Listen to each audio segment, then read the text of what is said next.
The Phoenix Rising pregame show is brought to you by Reese's Dental and Braces.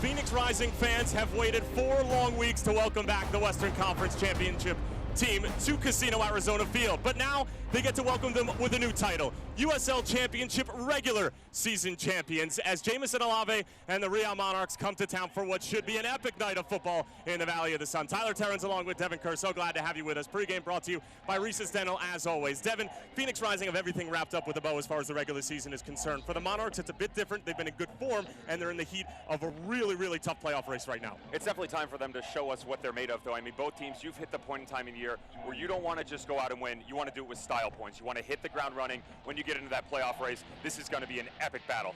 Well, let's take a look at the championship bracket as it stands at the moment. And this could change completely heading down the last few weeks of the season. Devin, what do you like here? Well, I like the fact that Real Monarchs have actually made themselves relevant again. Now, they've got some great wins, and we're going to give you a bit deeper of an idea of what they've done in terms of resume, but they are right there pecking at Reno. Where, we thought 1, 2, and 3 was going to sit itself out, and they were done. That is not the case anymore. Phoenix Rising, of course, they're number 1, but with a win tonight, points record, they could also hit most wins in a season. There is a lot to play for. Well, let's talk about some teams who have won in the past and what they've done at the end of the season. There's always this sort of debate of whether or not you need to be in good form. The numbers don't lie here. Just also don't forget that the number 1 seed does not necessarily fare well come playoff time. Phoenix Rising looking to play that. They want to push all the ghosts out and really make themselves the best team, regular season, postseason team, and in USL Championship history. They have an opportunity to join some serious company. But if they're going to do that, they have to take down this Monarchs team that is streaking 4-1-0 in their last 5 games, 4-2-2 in their last 8. So that gives you an idea of how well they played. However, they haven't necessarily done it against great company. They've done it on the road, yes, but they haven't beaten a playoff team in terms of current standings on the road in quite some time. You want to make a statement to the league? You want to push yourself into that number 3 talking point? Go out, beat Phoenix Rising on the road. Well, it's always fun when these two teams get together. The season series, the all-time series, I should say, is level at 6-1. Phoenix Rising regular season champs taking on an in-form Real Monarch side when we come back.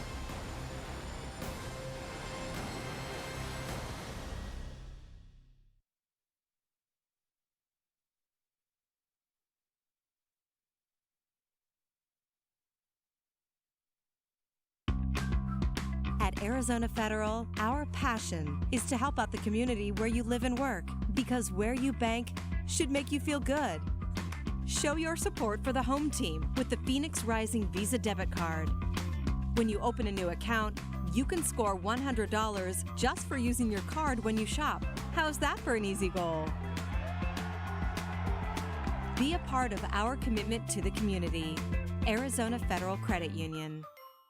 We're Carvana, the company who invented car vending machines and buying a car 100% online. Now we've created a brand new way for you to sell your car. Whether it's a few years old or dinosaur old, we want to buy your car.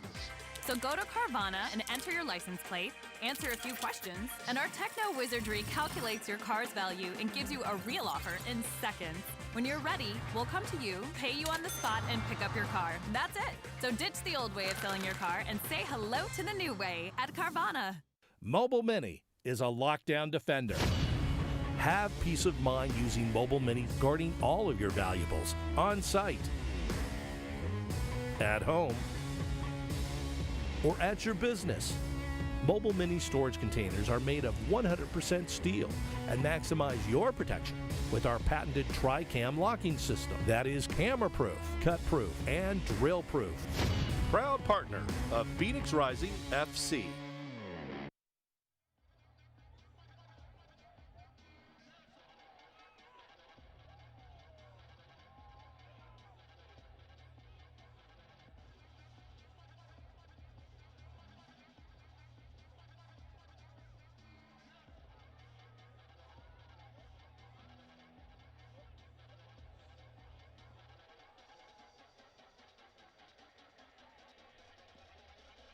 Almost set for kickoff here in the Valley of the Sun. Tonight's game brought to you by Equality Health. Phoenix Rising and Real Monarchs led out onto the field by our refereeing crew. Tyler Terrence along with Devin Kerr. Glad to have you with us. Last time these two sides met, it was an epic come-from-behind win for Phoenix Rising. Real Monarchs, though, have succeeded at Casino Arizona Field in the past. Mr. Devin Kerr, let's take a look at the starting 11 for both sides. Beginning with the home side, Rick Johnson, Phoenix Rising. We're coming off of that wild 8-goal thriller against T2. Obviously a lot of rotation last time out. That's not the case. He's gone back to the big boys. Joey Calistri getting an opportunity on the left side. John Baquero, Aguinaga, and Musa. This is a great combination. It gives you the opportunity to sit a bit, but also still explode going forward. We know what the back four can do. Zach Lubin continuing his progress, looking to push this shutout record even further for Phoenix Rising. How about Real Monarchs and what Jameson Olave is bringing to the table? We said if they were going to do it, it would have to be on the road. Yeah, well, they're going to make 8 changes into their starting 11. But specifically up top, I want to look at the front four and the likes of Kyle Coffey, Luis Arriaga, Vasquez, and Luis Palma, what that's going to be like. They're going to sit in a 4-2-3-1. Do not expect them to press. This is a team that is very cognizant of the fact that they will have a lot being thrown at them. They have to find a way to sit and then counter. You cannot push the tempo with this team. Phoenix Rising Football Club happy to be back in the comfortable confines as they are looking for another 3 points that will give them the USL Championship record for points and wins, surpassing FC Cincinnati from a year ago. So the stage is set. This is a group that is determined to set every record possible. There is not a game that doesn't matter for this team, despite the fact that there's nothing to play for as far as the regular season is concerned. Let's take a look briefly at the Mayo Clinic injury report while we have a moment. Usual suspects for Phoenix Rising. And meanwhile, for the Monarchs, they have more or less a full complement of players. As it looks like our head referee, Malik Badawai, is ready to go. And we are officially underway from Casino Arizona Field. Phoenix Rising moving from right to left. Real Monarchs moving from left to right. Again, Tyler Terrence sitting 2.5 centimeters to my right is none other than the ex-German pro, Devin Kerr. So glad to have you with us. And James Musa starts off the night by trying to switch a big diagonal ball for Solomon Asante. And here comes that Phoenix Rising press led by Jose Aguinaga.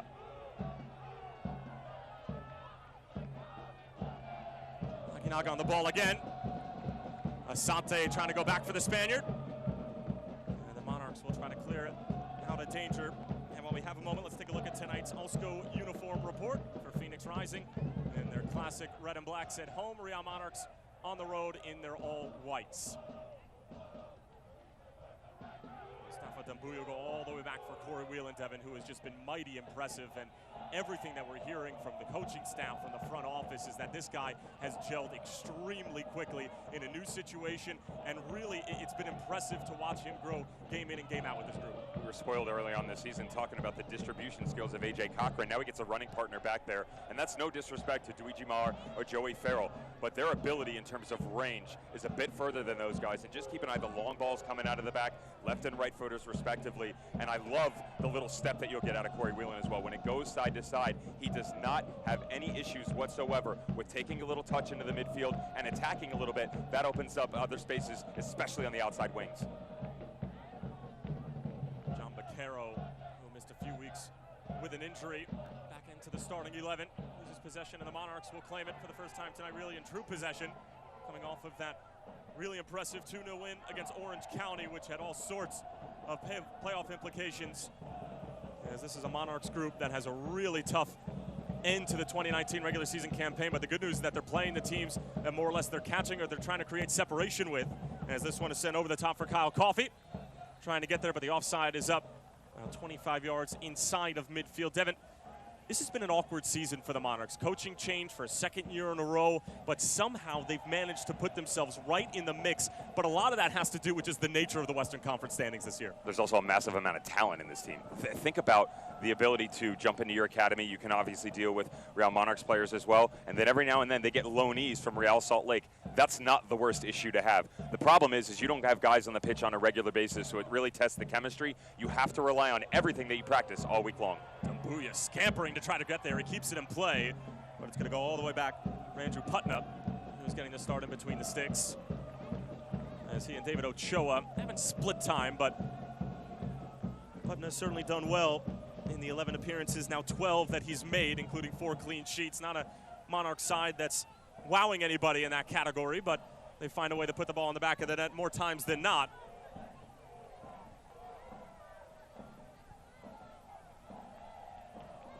The ball did travel out of play.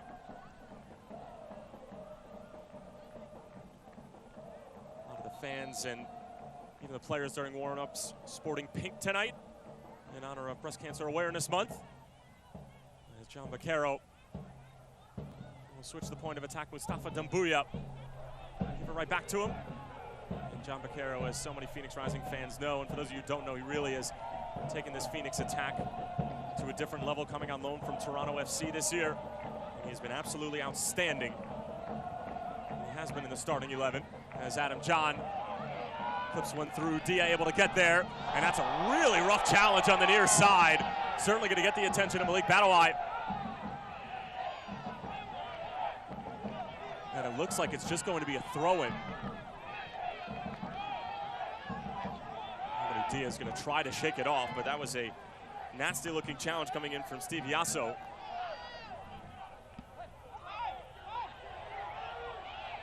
She's striding through, maybe one too many touches.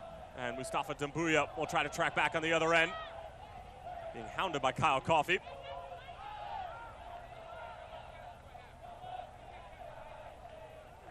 And Devin, you're moving some things around tactically over there. Usually so spot on in terms of what the coaches are trying to accomplish. But as you mentioned, it's a very different look for Jamison Olave tonight. And a lot of players playing where maybe you didn't necessarily think they were. You also have to remember that this team, actually tactically, and the amount of games that they were playing in terms of quality over the couple days, they went into a 3-5-back system. They went into wingbacks. You saw Tate Schmidt rotate over there, and they were sitting with the three trying to push numbers, and it was a higher tempo. But again, they're trying to slow things down. Look at the defensive shape. Beautiful movement right now out of the Real Monarchs. Sitting deep, nice flat line on the back four, and the middle as well. What they have to be careful of, though, is that when John Baquero or Aguinaga shift out, you want to go with the runner, but it's better to pass and allow the boys up top to drop in and maintain your depth. That's where space starts to open up. When you overcommit yourself, then Phoenix breaks you down. James Musa thought about hitting it quickly. Forced to go negative now. Wheel in for Aguinaga. It's a perfectly weighted ball. Allows Aguinaga to go forward with a lot of pace. Dambuya now. Solomon Asante, league leader in goals and assists.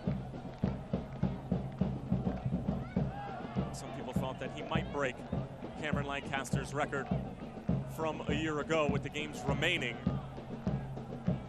It's becoming less and less likely with just 2 games remaining, including Phoenix's final regular season match against OKC Energy FC and a Steve Cook side that has struggled mightily at the end of 2019. They were looking like one of those dozen teams who are challenging for one of the final spots in the Western Conference. As Amadou Dia won't be able to get there. Good defending from the Monarchs. AJ Cochran wins the header, but it'll go to the Monarchs. As I mentioned before, winners of their last 4 of 5. Let's go against some pretty good company. Take a look at the school uniform report. Real Monarchs in their all whites. Phoenix Rising in the red and blacks. As Yasso looking for an option.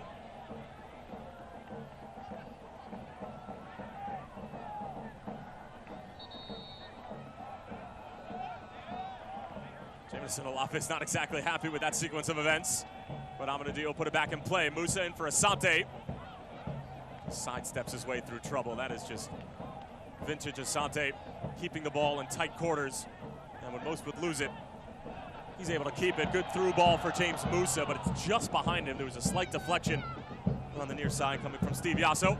He's definitely in an offside position as well. And that's one of the ones where when it comes all the way back to Dia, it's got to be a quick little ball down in. Musa could not hold his run any further. And the holding midfielder in that 6th spot starts to step through. Well done by Baquero and Aguinaga to allow the run to continue, but they've got to spray it first time. Otherwise, the passing line closes down and you pull yourself into a bad position.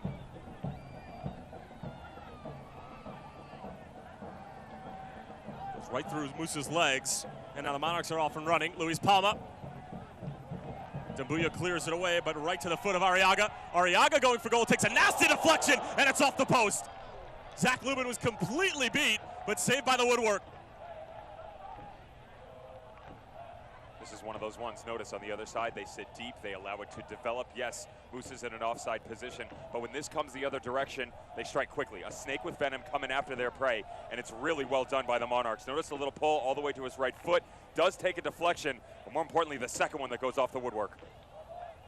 First corner of the night in favor of the visitors, who were able to manufacture the first true chance of the night as well. The corner kicks brought to you by our friends over at Carvana. Ball whipped in with a lot of pace, but Adam John is there to meet it.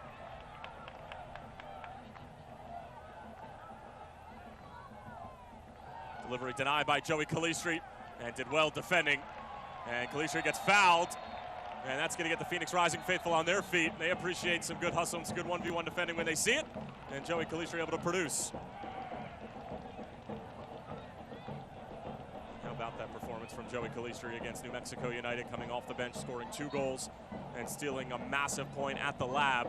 That was the night where Phoenix were able to celebrate their USL Championship regular season crown. They actually knew that before going into the game, but you wouldn't know it with the way that they played on the field, particularly in the last 10 minutes. There were moments where it didn't look great, but they were still able to grind it out in front of about 13,000 or so at Isotopes. Poor pass from Musa, but wins it right back. Best play on a new forward is at Sanderson Ford. Shop Arizona's largest selection of new Fords with no hassle, no pressure, and no nonsense. Sanderson Ford is America's most awarded Ford dealership for customer service. Shop Sanderson Ford.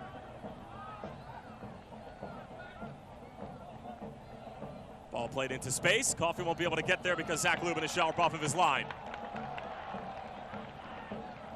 Just another component that Zach Lubin can add to the arsenal. Really well read, and you and I were talking to him recently on our podcast around his slides about how his ability to come off the back line and play with his own back. And he said, you know, usually I'm actually not looking from where we're going to be the most dangerous in terms of the next pass. I'm actually looking where things are going to break down. That's a great representation. Now, it didn't start with Phoenix on the ball, but as it comes through, he reads it so appropriately, comes off the line, then a quick little touch out. Don't even mind the fact that he sails it out of the stadium. Sometimes you just got to hit the reset button, slow things down, and allow this shape to hit the reset. Well, mostly everybody knows that all goalkeepers have some sort of screw loose, and Zach was pretty funny in saying that, and that playing in this sort of system for Phoenix Rising, he has to be a little bit pessimistic because they open it up so much and because they are prone to some lapses and exposure. Good challenge from Corey Whelan right into the path of Adam John. He goes for goal himself. Solomon Asante was begging for the ball on the right-hand side, but no matter, Phoenix will get a corner out of it. You always want your number 9 up top to have confidence. But when you've got someone like Solomon Asante on the right wing, just put this in and let him put it in the back of the net. Ghanaian all alone on the right wing. Loads of space to work with. Beautiful tackle in the middle to start it. And then Adam John, a bit selfish, but again, it's not the worst thing when your striker's going for goal this early in the match. First corner in front of the south end that is united tonight. Red Fury and Banditos have had some differences in the past, but they put those differences aside in the effort to support the club that they all support. Phoenix Rising, Amadou Dia right in front of the south end, drives one towards the back post. Adam John is there, knocks it back across. Looking for Asante, who was making a run, but he's not going to win many headers, if any, especially in the penalty area amongst the trees. Dia with a great switch. Cochran cuts it out and eventually gets it over for Baquero. He'll go right back for Musa.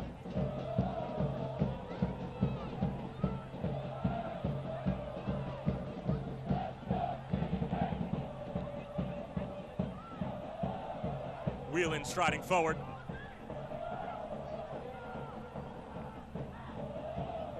Baquero surveying his options. Defending from the Monarchs, who are sitting in a rather deep block, but now we'll try to hit them on the counter.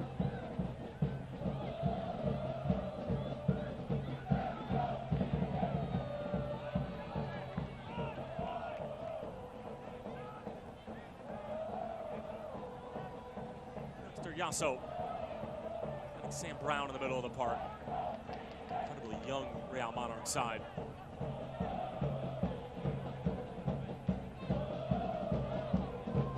String together some big-time results, though.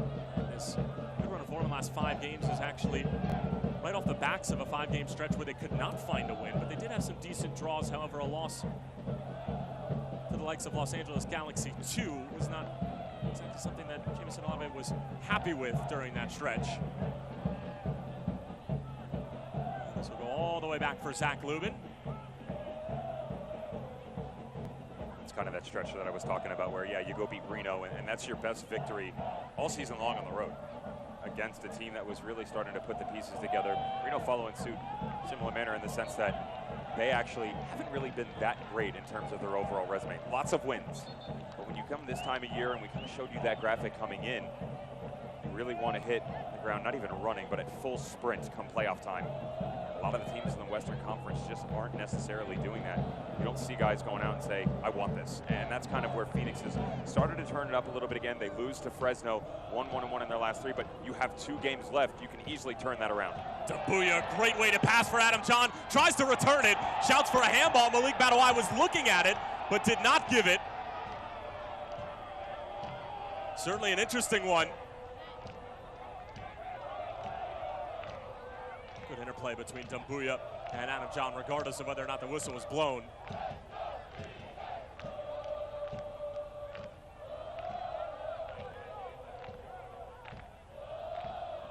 Phoenix Rising on Thursday night hosted their first ever player awards, highlighted by Solomon Asante and Amadou Dia. Asante taking home more or less every offensive award that there was to take home. Golden Boot, players MVP, coaches MVP. But here come the Monarchs on the break, looking for the opening goal tonight, and Zach Lubin has to get down to make a great save. He wanted to gather it, but A.J. Cochran wanted to make sure that the ball was out of danger.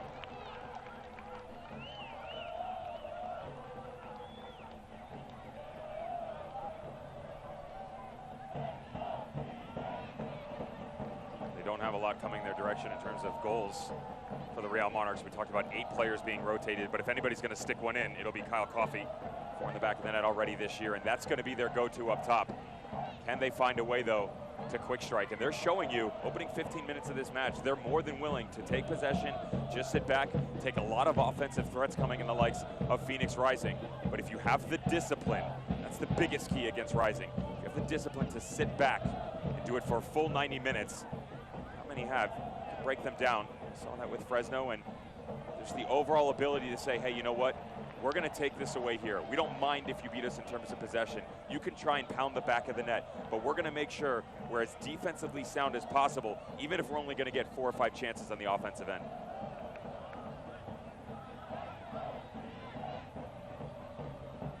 Eric Holt will gather, 22-year-old from San Diego, in his first season with the Monarchs. Signed a homegrown contract on January 3rd of this year.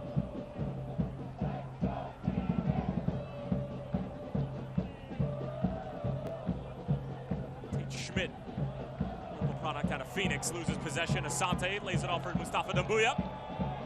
Looking for some options. Overload on the right-hand side. Now they find Solomon Asante in space. He delivers one in. Aguinaga's header is over the bar and into the south end, but good build-up from Phoenix. The boys in the middle of the park for Real Monarchs having some trouble there. Sam Brown, Jordan Pena just not rotating quick enough. This is the depth that I talked about, where when you start to separate yourselves outside, you got to have covers, and that's where it broke down. Phoenix Rising just driving right through the middle, then working it to the exterior, get the overlapping runs, put it back in the box. Of course, it doesn't hurt to have Adam John or any of your midfield 3 pushing forward. Here comes Yasso.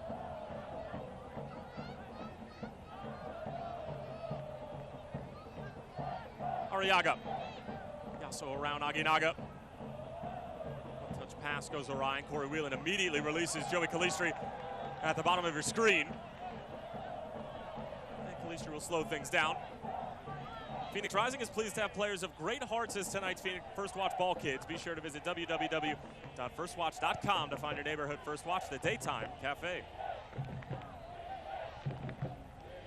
You're First Watch guy, right? Oh yeah, we've been over this. Love that place. You have a go-to order? Or? We'll get to that in a second as Asante bets a great ball in, and it's Calistri, but it's off the post. Solomon Asante serving up a delicious order for Calistri, but he couldn't quite finish his off. It was a delectable ball in. This is a really difficult one to take because as this comes across his body, off the right foot, going to the far post, goalkeeper was most definitely beat. That's Wheaties for breakfast for sure. Whether it was a First Watch or not.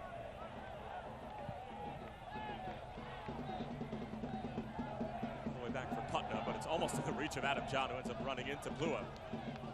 They have some good pancakes at First Watch.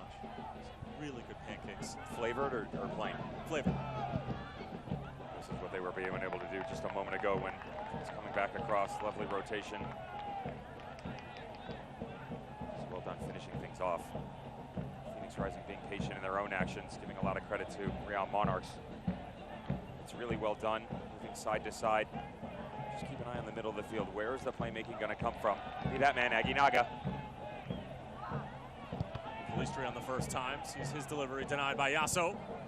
And Dia read that the entire way, almost stumbled over the ball. Little hip swivel.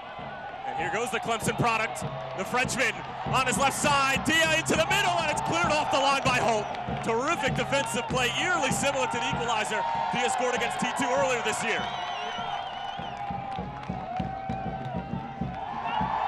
And Dia asking the crowd to become a bit more engaged. And of course they oblige.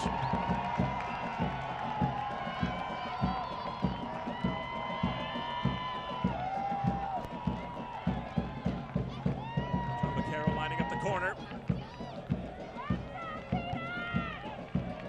Some ball sent in, cleared away by the Monarchs, who have dealt with set pieces with relative ease thus far.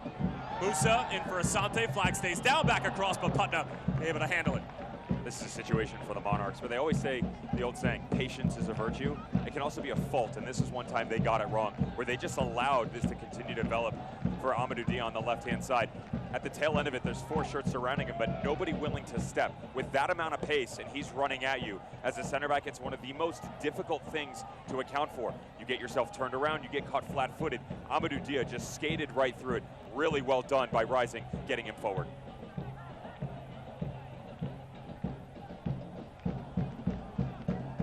Too difficult even for Asante to handle. Putna. John nipping right at his heels. Holt back for Putna, and he finally will just say, we'll get rid of him.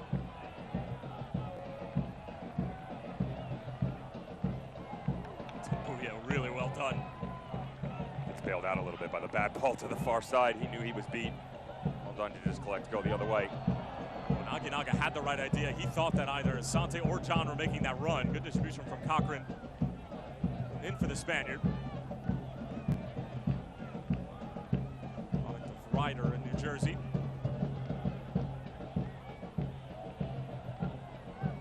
Here's Arriaga on the move. Always clever with the ball at his feet. Ball through for Coffey, but he's offside. And that's Coffey's MO. He's going to sit right on the back line, and curtailing his runs and timing them is always such a difficult thing for a striker to really perfect. This is actually something that the Monarchs struggled with on their own defensive shape earlier this season, where teams were just riding the back shoulders of both of their center backs. Take a look at the tape, said, okay, maybe not only do we need to fix it on this side, let's be better offensively. And a good look where you just bide your time, drift in between the two. Communication is hard when your back's turned to the other. Vaquero back for Dia. Calistri with a heavy touch, let it run maybe a bit too long. Coffey, good hold-up play.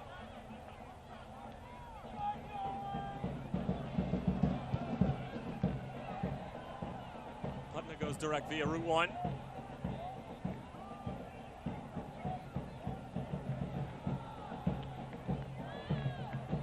Speaking of Route 1, just an obscene amount of traffic in the Phoenix area recently. Taco Fest, Oktoberfest, all the sports teams in town. Big weekend for all sorts of entertainment in the Valley of the Sun. He's made some for memorable sightseeing tours. Of sorts, anyway. Asante, big takeaway there, but Eric Holt to the rescue. He's bailed him out a couple of times now.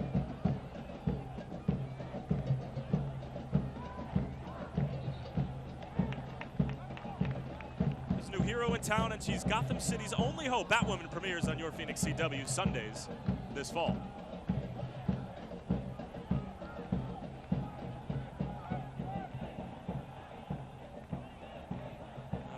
Through the first 45 minutes here at Casino Arizona Field. Tyler Terrens along with Devin Kerr.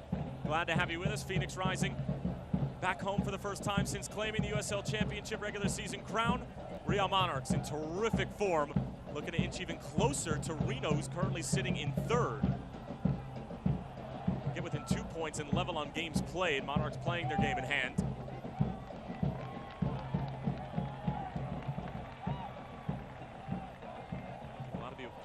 hard-pressed to say that they imagine Monarchs to be in this position about 6 or 8 weeks ago as Aguinaga loses possession and a big diagonal ball the other way. Lubin's going to stay home, and the Monarchs are cooking here. Luis Palma, heavy touch into space. Palma now towards the back post, deflected by Baquero, and Zach Lubin says thank you very much, and snuffs out the attack.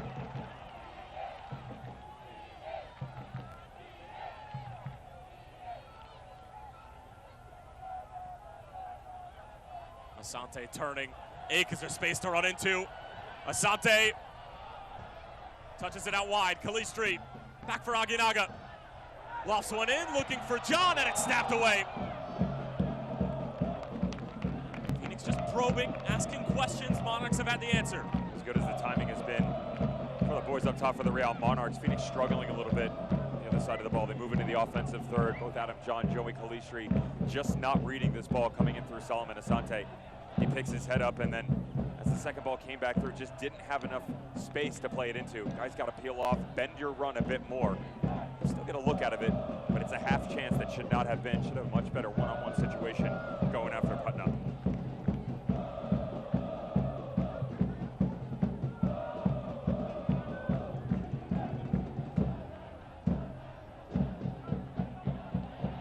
Dia takes it away in the middle of the park, goes for goal, and just yanks it wide. It's safe to say that Amadou Dia, Devin, we were there for the Player Awards on Thursday night. He is very much a fan favorite, and anytime he gets the ball in the attacking third, everybody, particularly those in the south end at the edge of their seats. That's a amount of confidence. You can see through the step as well. The problem as a defender coming up where your momentum is taking you, second touch just comes a little bit across his body, and as you're trying to pull the trigger from distance, as the referee doesn't blow the ball there, your form starts to escape you. You have to stretch a bit further from the ball. Notice he comes across it, just does not get enough power behind to challenge the 8x8. Aguinaga wasn't sure where to go with it, decides to go for goal, takes a deflection. Putnam will try to keep it in play, but skips over his head, and a corner kick coming up for Phoenix.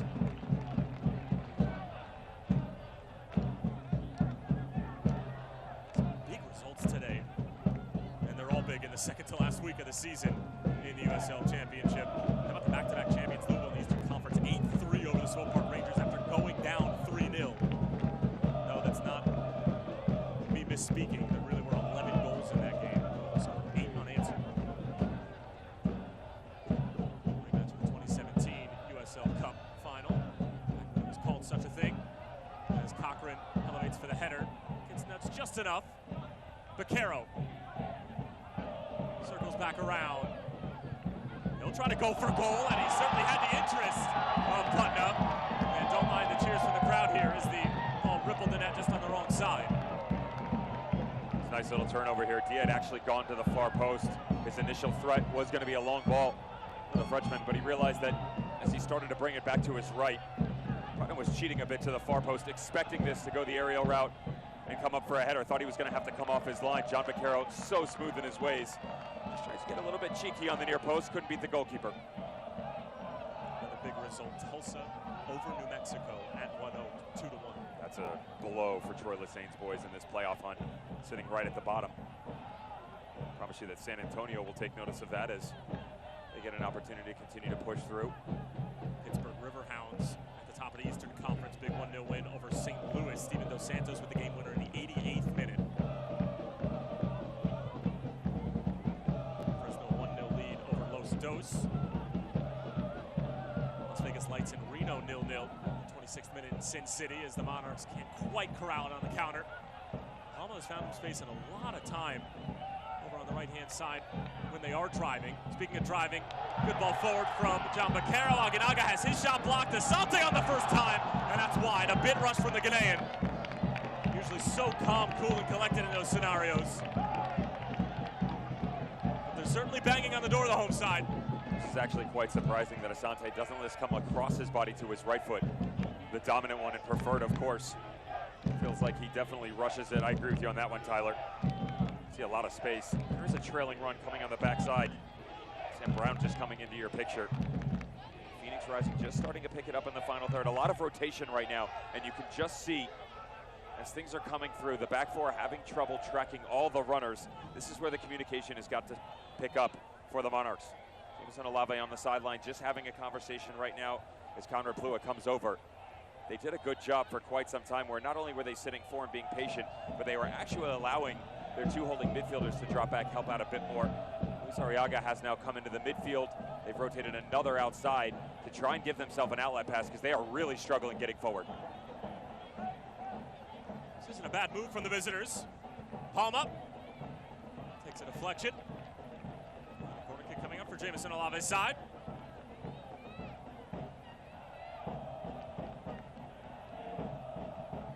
Orange County with a 2-1 lead over Sacramento as the Quails are just stumbling into the postseason. Sitting in 6th right now, live standings. Monarchs in 5th on 50 points. Orange County in 4th on 51.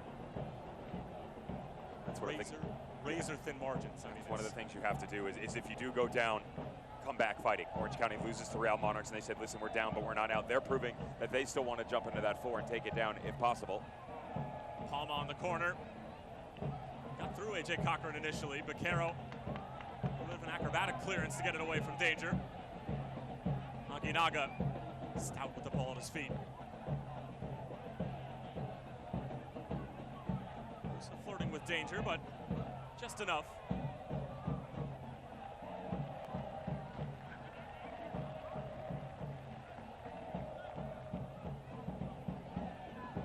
Thanks to our friends at Jackson's Car Wash. You get a free car wash with every Phoenix Rising ticket. Visit phxrisingfc.com/Jacksons for more information.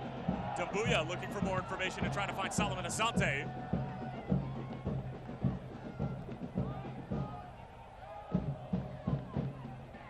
Arriaga. Has to circle back around. Phoenix did well to get numbers back behind the ball. And the Monarchs patient with it.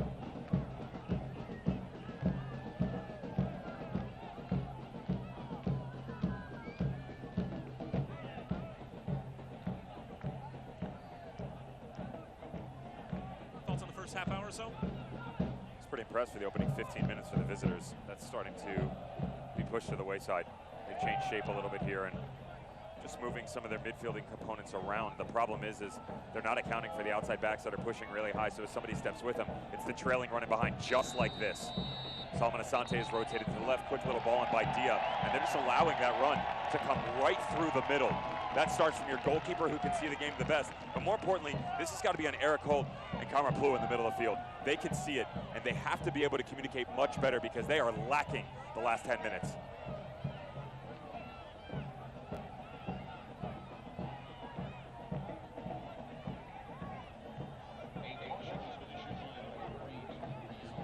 On top of the set piece, unless John Baquero says, I'll take the honors. Yellow card issued to Steve Yasso, and that was most likely for persistent infringement than anything, as he's been involved in most of the challenges in the opening half hour. Amadou Dia, 1v1 here. That's his patented move. Let's just touch it around the defender and go, but thankfully for Steve Yasso, he had some cover in the form of Luis Palma.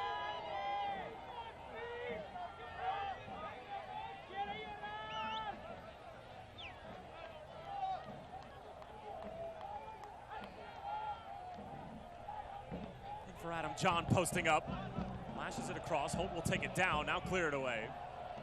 That's over the head of his manager, Jameson Olave. And the lucky fan will not go home with a souvenir because you do have to give those back in this sport.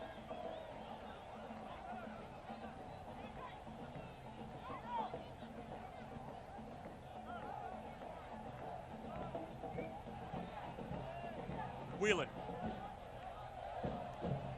Liverpool youth product. I'll just keep going and nobody's going to step to me. Now wants to get involved in the attack. Aguinaga makes one defender miss. Aguinaga still with it, slides it through. Great ball for Asante, but he couldn't quite corral it.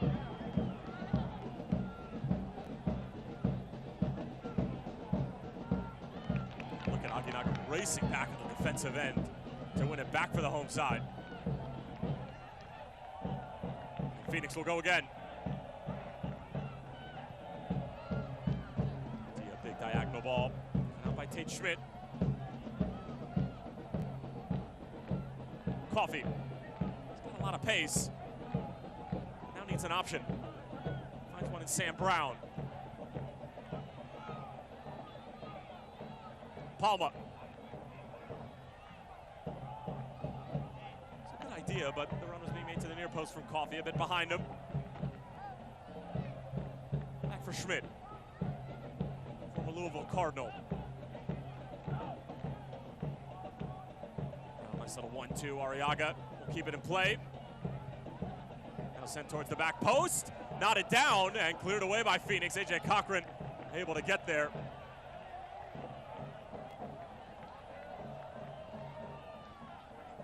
Of course, Phoenix Rising going to be very familiar with Tate Schmidt, RSL homegrown, but FC Tucson boy as well. All-American, Ken Lola at Louisville Cardinals, but usually employed in the striking position. Actually spent some time preseason with Phoenix Rising before he signed on the dotted line. Kind of similar to what you see out of Brooks Lennon, how they've kind of rotated him back a little bit, can utilize him in that very versatile outside back position. Look, if you can get a guy to mark in a one-on-one situation and still allow him to go forward, beautifully done by the organization to continue to push that development in that area. But it's something very difficult that, as a player who's an attacker his entire life, then hits the pro ranks, and now you have to turn it on in a different area. That's a very hard thing to do. They've stuck by him. Probably more fitted for a wing-back position as opposed to a full out-and-out outside back. We'll get to that in a moment as the Monarchs are knocking on the door here.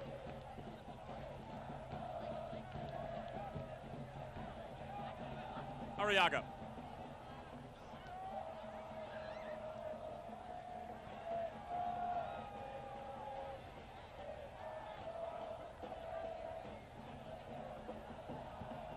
So trying to step to it.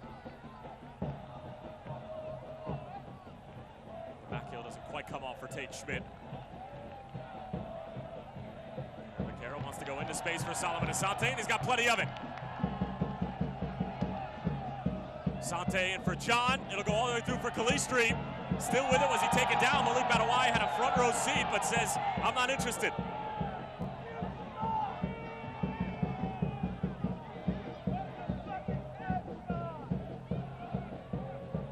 Coffey should be offside, and he is. There's definitely a little nudge right at the top of the 18. Joey Calistri's first touch was always going to be a difficult one. Not enough confidence to hit it first time. I don't blame him. 9 times out of 10, that's up over the bar, and sayonara. So hold on, just try and keep it under control. So from a referee standpoint, a bit of an obstructed view as he was tracking back. Actually, a couple white jerseys in his line of sight.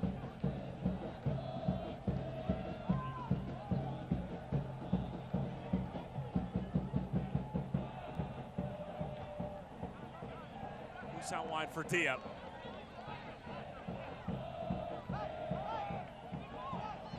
Clever the way that he kept that ball.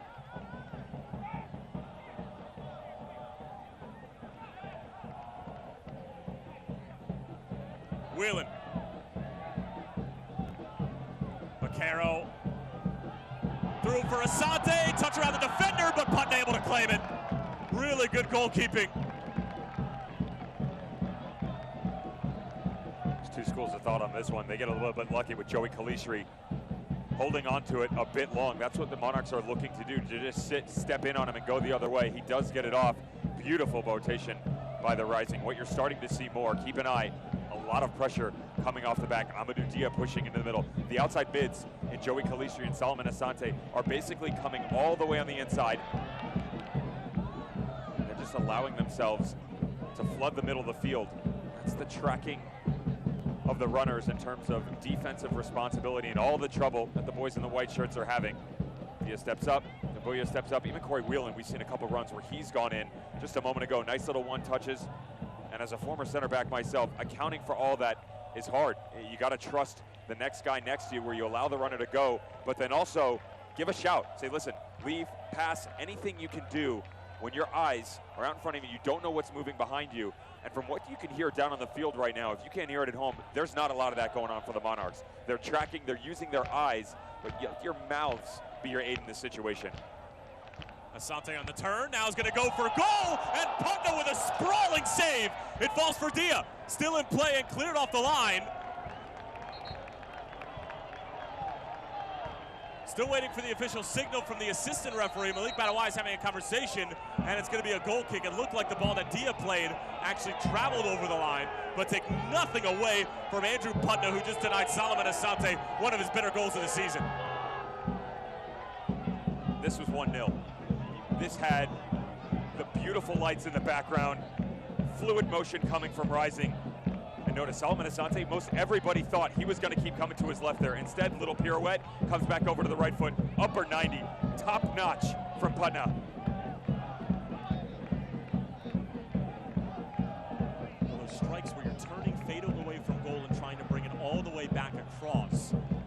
Reminds me a little bit of Cameron Lancaster's record-breaking goal from a year ago.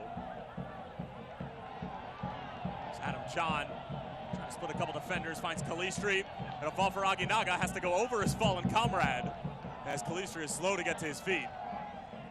Think about Putnam goal as well. As this ball's coming this way, he's already shifting to his left.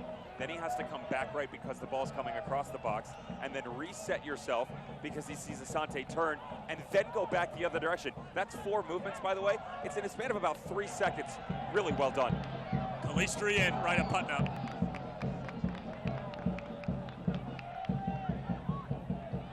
Shortage of talented goalkeepers for Jamison Olave, that's for sure, because David Ochoa work with the best of them in the shot-stopping department. Falls through for Asante, he gets taken down. Malik Badawai again wants none of it. Andrew Putna's calling for a card for simulation, as is Eric Holt. The boos are raining down at Casino Arizona Field.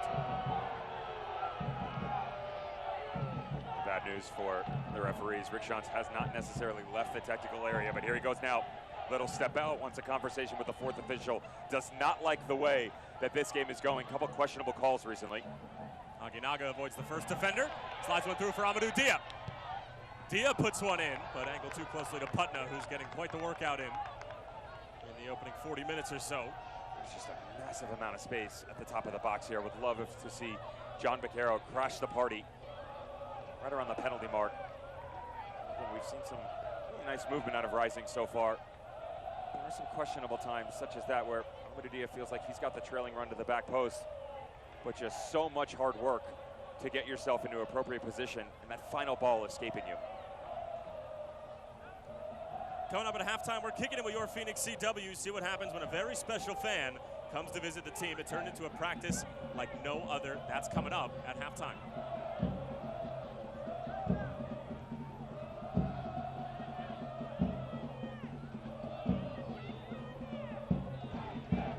Plenty of teams would certainly be happy with 0-0 at halftime here at Casino Arizona Field, the home of the 2019 USL Championship regular season Kings. But the Monarchs have certainly had their work cut out for them.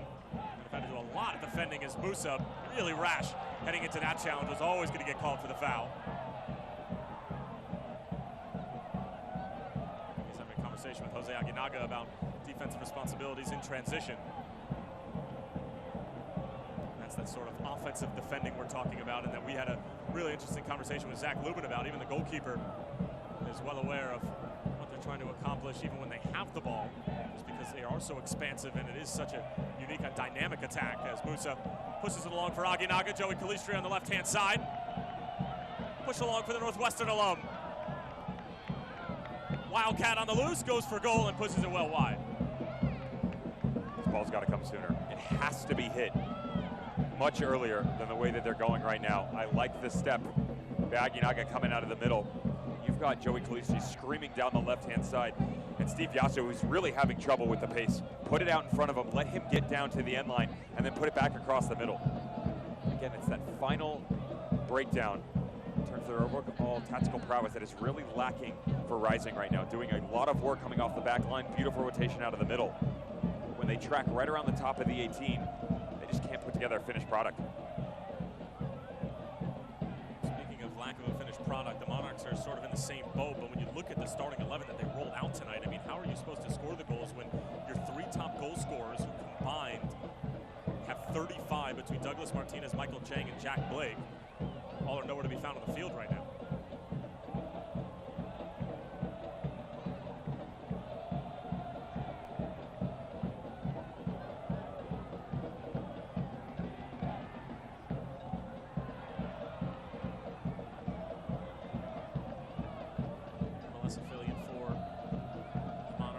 Salt Lake will take on the Portland Timbers in the opening round of the MLS postseason.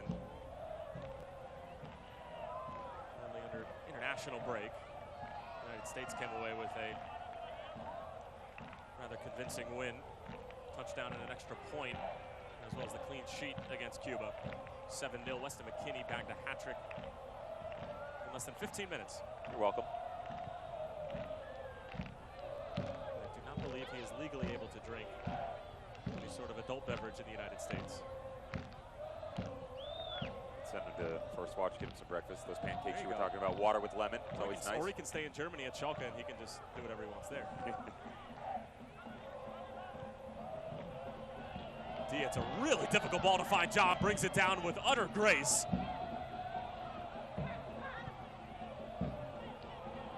Baquero in for Aguinaga. Calistri going for goal, but it's offside.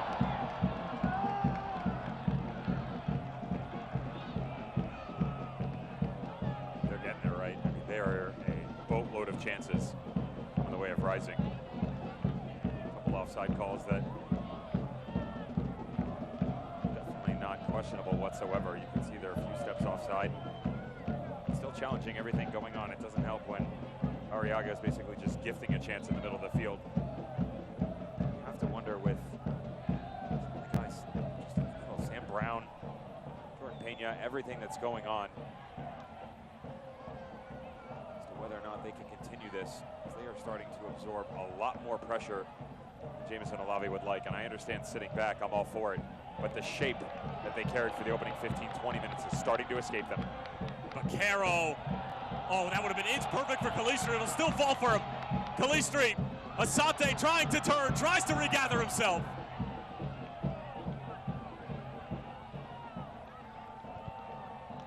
Defending from Amadou Dia. With all this talk of international play, we'd be remiss if we didn't mention Junior Flemings, who, of course, is with the Jamaican national team. As that's going to do it for the first half here from Casino Arizona Field. 0-0. First time the Phoenix has returned home since being deemed regular season champs. Devin Kerr, your thoughts? I'm worried for the Monarchs. There is a massive amount of pressure, and they've got to find a way to just get back to basics. Chatting with Jameson Olave pregame, he said, listen, we're going to sit back, we're stupid to press, and they've stuck to that. The problem is they're not doing what they're doing at the beginning of the game. A lot of communication, rotating side to side. It's become very individualized, and that's not going to work. You have to have a collective effort if you're rising, playing against rising. Now, if you're rising, you got to start closing out your chances. If this continues on, there will be more belief that they will have a better shot come second half. Halftime here in the Valley of the Sun. We'll step aside. You're kicking it with your Phoenix CW.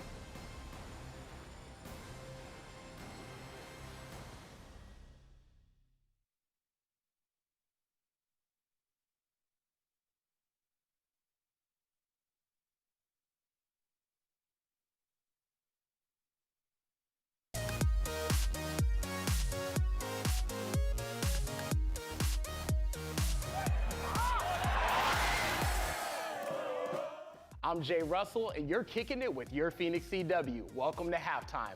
A special visitor made an appearance at a recent Phoenix Rising practice. He turned out to be an inspiration to everyone. Adam Walsh has a look. Everybody has a word they just won't use. For this Phoenix Rising fan, that word is... I don't believe in the word limitation. A word he's been fighting against his entire life. Victor Okondo was born with cerebral palsy, a congenital disorder that affects posture and the ability to move and balance. I live every day trying to overcome obstacles. This adversity has fueled his motivation. Born in Venezuela, Victor has always loved sports. I always thought about myself, think about myself as a football player. After moving to Phoenix about a year ago, it wasn't long until he fell in love with Phoenix Rising, but he wanted more and set his sights on playing with the team. I was told that I wouldn't be able to play even if I walk. Victor put in the work, walking on the treadmill, practicing kicks in the gym, and it's about to pay off. You ready? Your Phoenix CW and Phoenix Rising invited Victor to practice, and for about 5 minutes, Victor passed back and forth with players John Baquero and Jose Aguinaga. Buena. Ahora ya te está soltando, ¿eh? Now he's feeling good. Now he's feeling good. Well, it's amazing. I think he's an example for like all of us. Very motivating. Like you see all he's been through, and like he keeps going. He's joking about it. He's amazing. He's an amazing human being, and I like being enjoying around him. But he's not done. Victor plans to keep playing soccer and is always ready for the next challenge. If I don't put all my determination to move forward, my cerebral palsy will turn me down. For Kicking It, I'm Adam Waltz. Meeting the fans is something the Phoenix Rising players love to do. Season tickets holders had a chance to get up close and personal with the players at this year's Players and Pints event. Lots of autographs and pictures being taken. The event was a big hit and plans are already underway for next season's night out. You're watching Kicking It on your Phoenix CW. Stay right there. We're back with the second half right after this.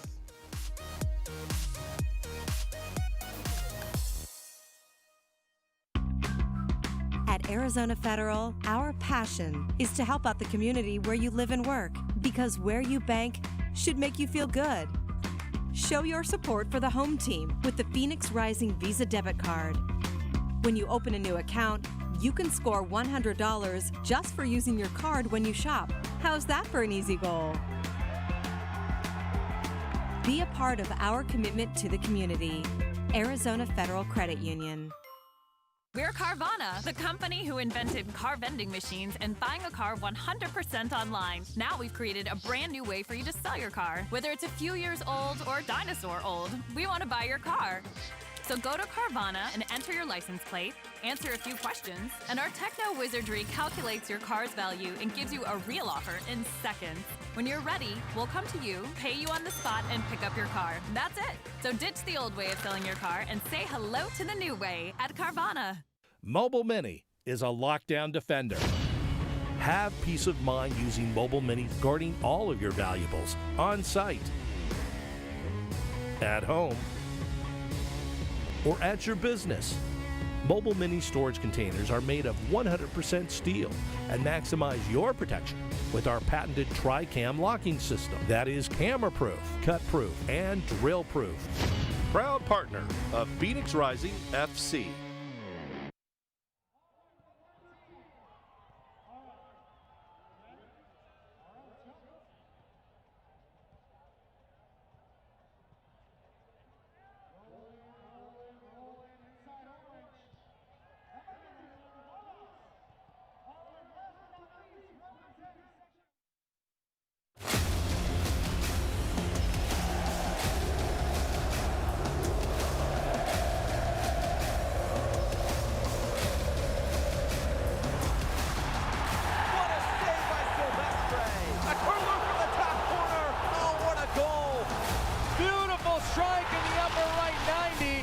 Whips it in, finds the back post. What a finish!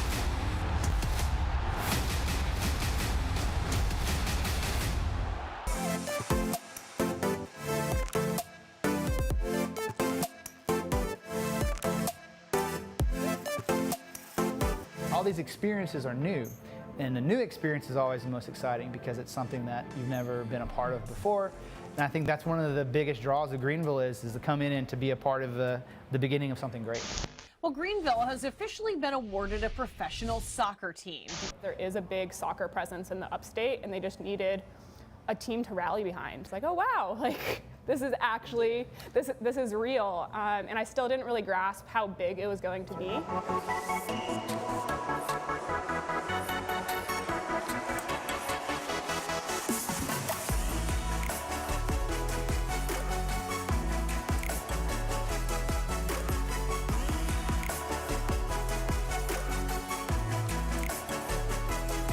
Racing the other way. Cuts it back. Good look. Shot coming. And then Carlos Gomez, his fourth in 2 matches. And does that seal the deal on the 3 points for the triumph? A club is more than just the players, coaches, and front office. It's the fans. It's a whole club. We're new. No one really knows what we're about. They don't know, what we have to offer, and showing them that we offer more than just 90 minutes a week, on a Friday or Saturday night, says everything.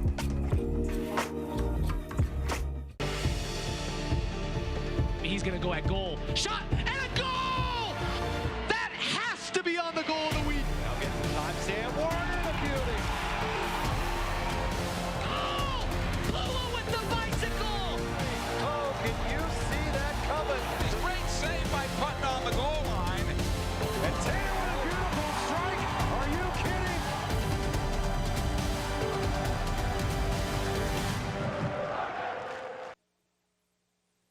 right, moving right through halftime here at Casino Arizona Field. Tyler Terrence along with the ex-German pro Devin Kerr. So glad to have you with us on what has been just an unbelievable Saturday night football in the USL Championship. And speaking of that, Devin, why don't we take a look at some news and notes from around our wonderful league. And there's a lot to talk about with the playoffs. There's a lot to talk about with USL League One, Inter Miami, New England Revolution bringing teams in. What interests you more right now in terms of the playoff race? Top of the East or bottom half of the West? I'll go with bottom half of the West. I like the level at the top half of the East right now. And look, Nashville can't really score goals. Now they can Pittsburgh, but they're both defensively amazing. And they are now putting themselves in the front-running score. The bottom of the West is still a disaster. It's gotten to a point where you are being gifted chance after chance, and nobody is stepping in. New Mexico United, you want to play in the playoffs? I have sat on many a show. You and I have talked about them, the eye test, how good they are. You go on the road against Tulsa, you want to make the top 10? That's a win. You cannot lose in that situation. And everybody else doing the same thing. How about San Antonio FC last week? They lost as well. These are games that you have to win. How is Las Vegas Lights still there? That is why. They have a chance, although they're losing to Reno right now. Own goal coming from Torre. We'll take a look at the standings in the Western Conference. And Devin, I mean, the top, you thought that it was set in stone. Phoenix, obviously, nobody's catching them. But for Fresno, Monarchs are in striking distance. I mean, it's pretty unbelievable how we've gotten to that point. Again, San Antonio FC, you know, you've said a couple of times that you don't see Los Angeles Galaxy 2 getting in. I tend to agree with that. But at the same time, it's just when you think they're not going to get a result, that's when they get the big one. And they're playing some tough teams down the stretch. They're 1-1 in Fresno at the moment. El Paso Locomotive in a decent spot. Austin Bold, what has been just an incredibly emotional roller coaster of a season. Of course, the passing of Isaac Promise, and our thoughts and prayers continue to go out to the Austin Bold family and Isaac Promise family as well. But we'll continue to roll through halftime. Stick with us. Second half coming up right around the corner. Don't go anywhere.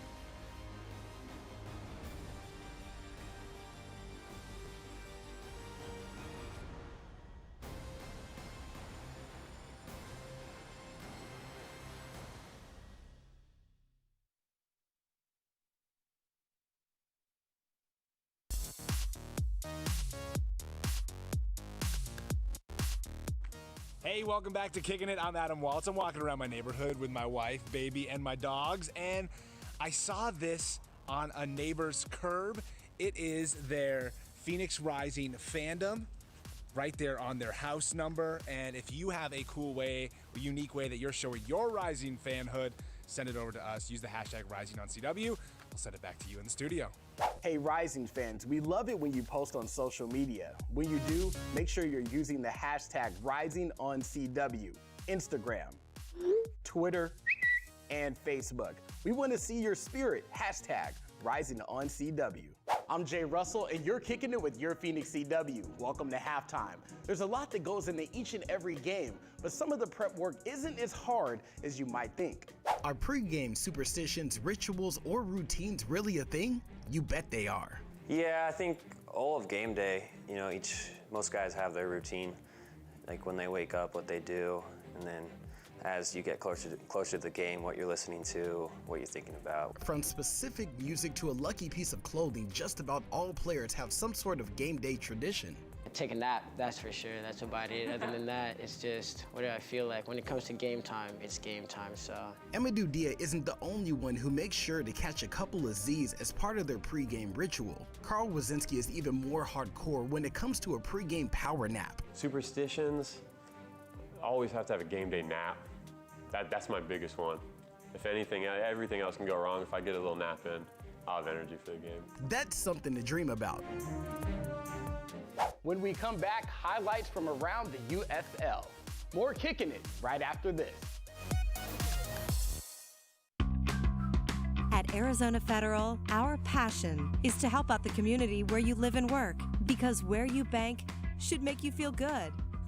Show your support for the home team with the Phoenix Rising Visa debit card. When you open a new account, you can score $100 just for using your card when you shop. How's that for an easy goal? Be a part of our commitment to the community. Arizona Federal Credit Union. We're Carvana, the company who invented car vending machines and buying a car 100% online. Now we've created a brand new way for you to sell your car. Whether it's a few years old or dinosaur old, we want to buy your car. So go to Carvana and enter your license plate, answer a few questions, and our techno wizardry calculates your car's value and gives you a real offer in seconds. When you're ready, we'll come to you, pay you on the spot, and pick up your car. That's it. So ditch the old way of selling your car and say hello to the new way at Carvana. Mobile Mini is a lockdown defender. Have peace of mind using Mobile Mini, guarding all of your valuables on site, at home, or at your business. Mobile Mini storage containers are made of 100% steel and maximize your protection with our patented Tri-Cam locking system that is camera-proof, cut-proof, and drill-proof. Proud partner of Phoenix Rising FC.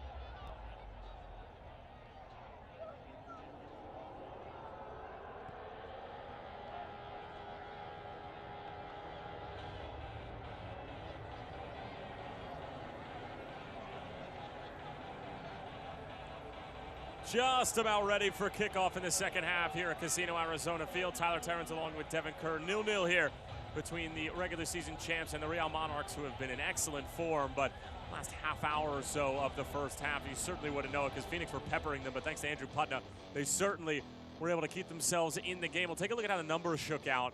And Devin, I mean, this says it all, but from a Phoenix standpoint, we saw this from them a number of times last year. We haven't really seen it from them all this year in terms of conversion rate and really challenging the opposition's goalkeeper, and only one shot on target, and that was that magnificent save from Putnam. I don't mind the fact that there's 10 shots whatsoever, but only one on goal. You got to be better, and they provided themselves a lot of opportunities. As we mentioned in the opening 45 minutes, they need to be better with their decision making. They are so crafty, working all the way up. They get about 20 yards from goal and start to get scared. For Real Monarchs, you understand the fact that, again, you are going to secede a lot of possession here. There's going to be a press coming from Phoenix like you're seeing right out of the gate. But when you start to go the other direction, you need to be more positive in your motions. What do I mean by that? You and I were just chatting. But Julian Vasquez on the left side of the field, he's touched the ball 28 times for like 19 passes. That's what we was looking at for the first half. That was not memorable whatsoever. And that is one of your better attacking players. Only 11 goals on the field for them right now, 4 of which come in the likes of Coffee up top. So when you do get your chances, you have to make the most of them. They've really struggled with that. Those fans start to file back into their seats here in the Valley of the Sun. We hope that you had a moment to grab a beverage, grab a snack at halftime, and we appreciate you joining us for this second half. And if you're just joining us, missed 15 minutes of some good football from the Monarchs at the beginning of the game, and then it was all Phoenix Rising. But as you saw, not necessarily challenging Andrew Putnam at the back all that much, as John Vaquero was the intended target, and Holt will just see it out of play. He was very good along the back line. This is something they have to be careful of, though. There was a quick little rotation by Eric Holt. He recognized where the threat was coming from. But what Phoenix is doing, they did it at the tail end of the first half, especially on that far side with Solomon Asante. They're going after Tate Schmidt. He's a little bit confused as to exactly what sort of shape he's supposed to hold. If you watch him in this left back position, in the bottom right corner of your screen, what they're doing is they're bringing Asante out. He's following him. They actually need to pull Vasquez back on the left-hand side and allow one of the midfielders to come help out as well. Create a sort of triangle where the passing lane is shut down. So the Asante the Ghanaian comes all the way to the near touchline. You can't allow Vaquero down into the corner. Here is Schmidt.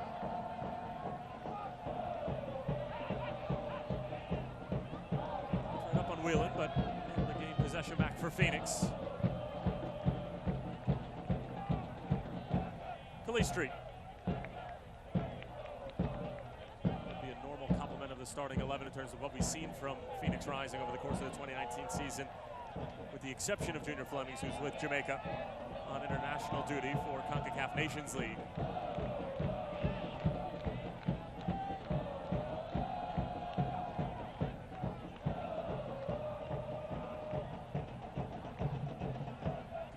suspended for yellow card accumulation. Vaquero on the turn, threading one through for Asante. All the way towards the back post, Aguinaga back in, and he's looking for Calistri.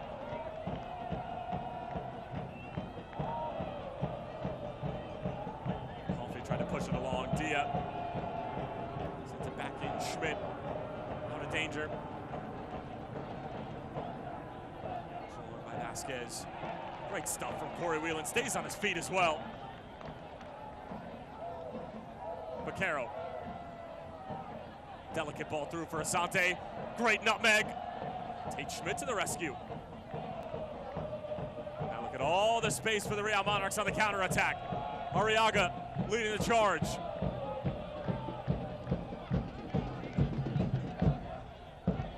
Palma. Good ball in towards the back post. First time effort actually underneath the feet of Vasquez, trying to turn out of it.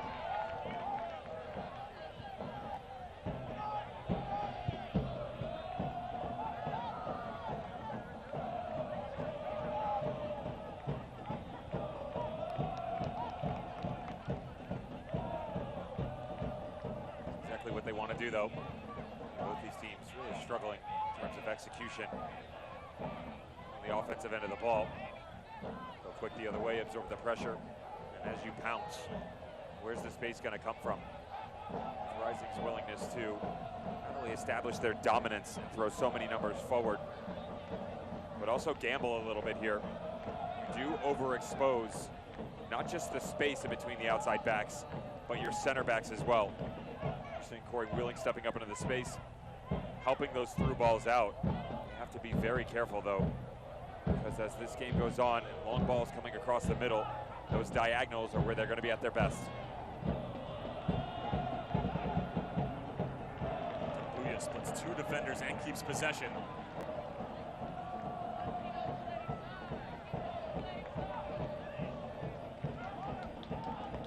Vaquero. Over the top for John. Tries to bring it down.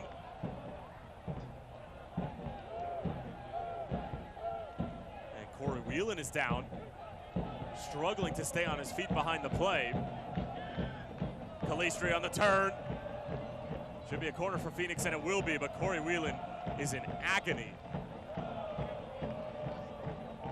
Rick Shantz is giving him the thumbs up, asking a question more than anything, as Phoenix will go quick from the corner. They find Whelan at the edge of the area, and he puts one on frame. I guess he's feeling all right. Gotta love a little instep from the center back, though. Didn't want to sky it over so the boys could make fun of him in the dressing room later on.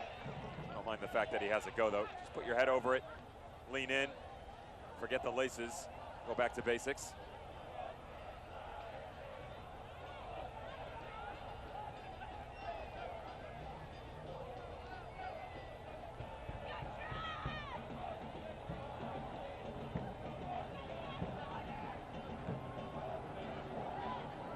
Tate Schmidt. It was intended for Coffey, and Lubin picks it out of the air. Now they go. They have space. Keep pushing the tempo here if you're James Musa. That looks like something we've seen before. Musa for John over the top. Not nearly the execution, though. Vaquero. Aguinaga. Asante cushions it down, now puts it on frame, and Putna able to gather it. Well, they're certainly starting to hit the frame a little bit more. Much better as well. That long ball over the top, it's really similar to what you're seeing out of the Monarchs in their build-up. But as they start to counter here, Lubin recognizes, quick little low to James Musa. He goes direct down into the corner for Adam John. And then I love this little touch here. Solomon Asante knows that it's coming with a lot of power. Aguinaga had to cut it across his body quickly, and they're able to get one off. Musa was trying to thread the needle. Diaz stepping through. Poor pass though for John Vaquero.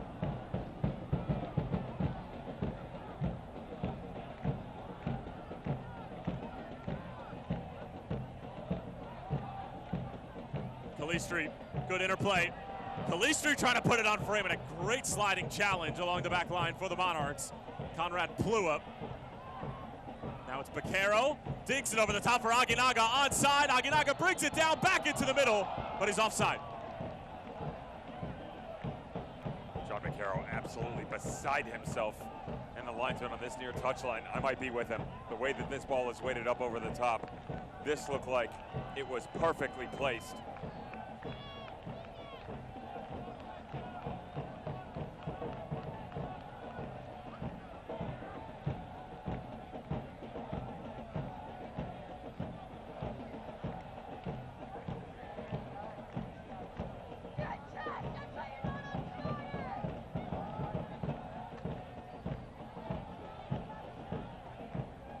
Enjoy the legendary Sonic Car Hop Classic with a juicy quarter-pounder double cheeseburger or a 6-inch Philly cheesesteak plus tots for a knockout price of $2.99.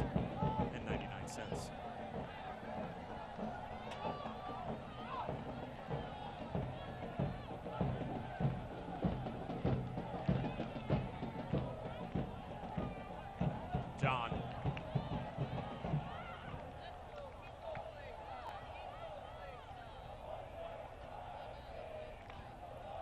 Done from Arriaga. Musa clips him up from behind, and it certainly will be some mustard for Mr. Musa. It's the spicy brown variety. That's the second time that he's clipped somebody from behind tonight. On the counter as well. The referee brandishes the card immediately. Home crowd does not like it. You get into a counterattacking situation, so assuredly has to be the professional foul in order to make sure that a little push coming does cause more harm than it already has. It's Coffee dropping all the way back in there, and there is that sort of belief from the Monarchs. You let them hang around, it's still there. Phoenix definitely creating a lot more and looking impressive doing it. As the clock just continues to tick off, 10 in the second, you just wonder, does the self-doubt start to come for Rising? Sometimes when you play matches like this, it's, wow, this is one of those nights. There's no magic in the air. No matter what we do, the deadlock is never going to be broken.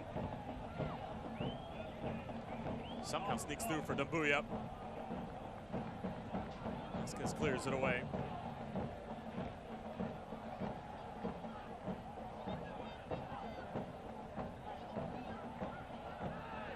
Pushed along. Here's Coffee running right at the two center backs for Phoenix. Gets caught up with the ball, and AJ Cochran sticks him. Good defending for the former Atlanta United two-man. It's not just well done by AJ Cochran. This is great coverage on the backside by Corey Whelan. Even when the space is starting to break down and looking good for the boys in the white shirts, you get a great one-on-one effort by Cochran and then better coverage on the backside. Lovely 2v1 defending. Dia wanted to go for Asante, trying to bring it down off his chest. John overran it just a bit. Still going to fall for Asante. Was he taken down? Malik Badawai says no. And the entire Phoenix Rising bench is up in arms. Pete Ramage can't believe it. Rick Johnson, a similar boat. But blowing the whistle didn't necessarily float the boat of Malik Badawai.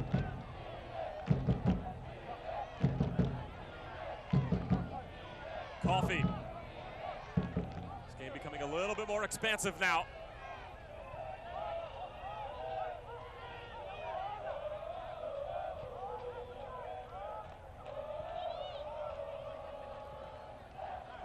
Schmidt keeps it in play.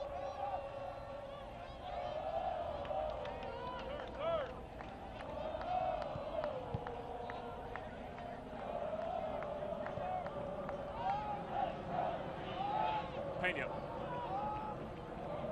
Just keep an eye on this right side for Rising.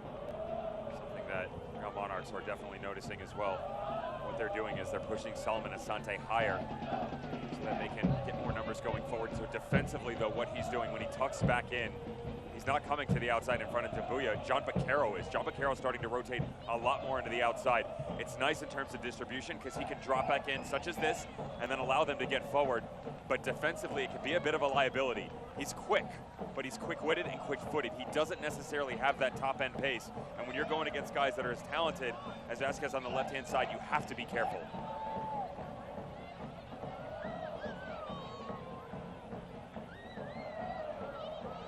Bruce is getting a talking to for that challenge he put out on Vasquez, what was about 3 minutes ago now. And Malik Badawai just addressing it and saying, I just put you on a yellow card. Don't make me pull out a second.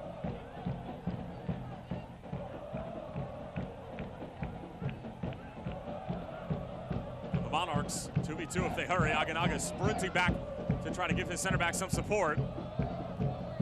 Slipped through. Ariaka couldn't get there because Corey Whelan was sharp to it. And well done from Jose Aguinaga.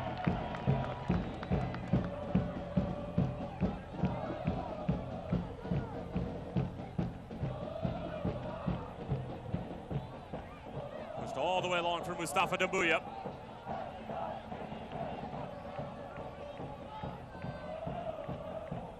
Aguinaga, encouraging ball forward for Amadou Dia. It's a race to the ball between he and Steve Yasso. Good battle between those two. And Yasso comes away the victor. That's impressive.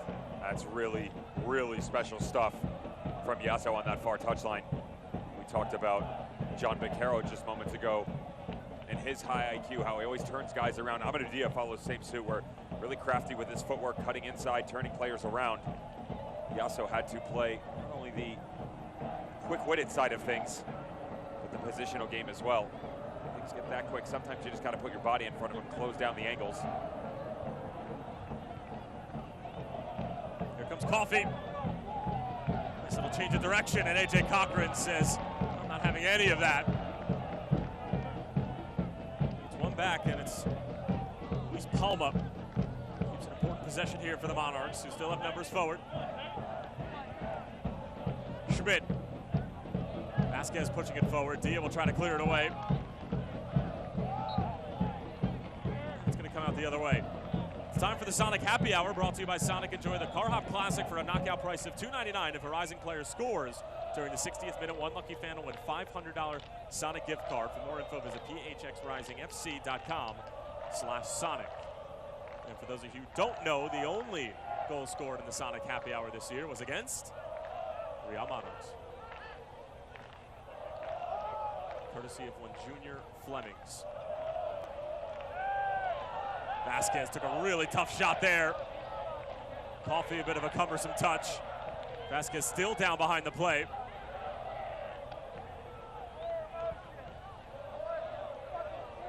Vasquez grabbing out to his right leg, and the ball is played out now, and now the proper medical attention will come out onto the field. And it was just sort of a unfortunate series of events, as Mustafa Dambuya couldn't really stop himself. Neither could Vasquez, and they just sort of collided, and Vasquez tried to leave his feet to get out of the way. So leave a mark. Body just floating midair, come flat down on that side. And just go, oh no, watch out. Again, there's no malintent here from Dambuya. Just continuing his movement coming through. Great little step by Vasquez on the left. You can see it's his momentum actually coming up over the back of Dambuya. He's making a horizontal move. Frustration on the sideline from Real Monarchs towards the referees. This is right, it's not a foul. We're going to just police this and move on. Opportunity. 15 minutes into the second half, boys grab a glass of water. Some more direction coming to the sideline. Adam John actually just coming over, talking to Rick Shantz, giving him a few pointers. I would not be surprised, based upon the way it has gone here in the second half, if you'll get a sighting on that far left side of Jason Johnson. Joey Calicio starting to fade from the game a little bit here. Solomon Asante much more active. But one of the things that Rising has been so good at for the entire season is having a balance. Yes, many a player have stepped up, but regularly they have so many threats. And right now it's pretty much isolated on this right side.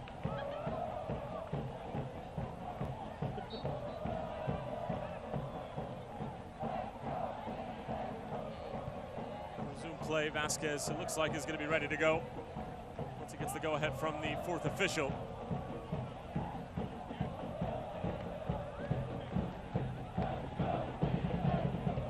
More than an hour gone here at Casino Arizona Field. Still no score.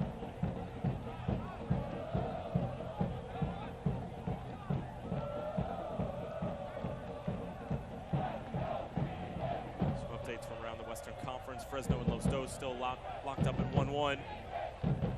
Las Vegas still trailing Reno after that own goal from Torre in the 35th minute. And Orange County still leading over Sacramento by a score of 2-1. That game running parallel with this one in the 59th. Aguinaga back for Asante. Lays it off. Beccaro on the first time, and he drags it wide. Again, it looks pretty until the final product.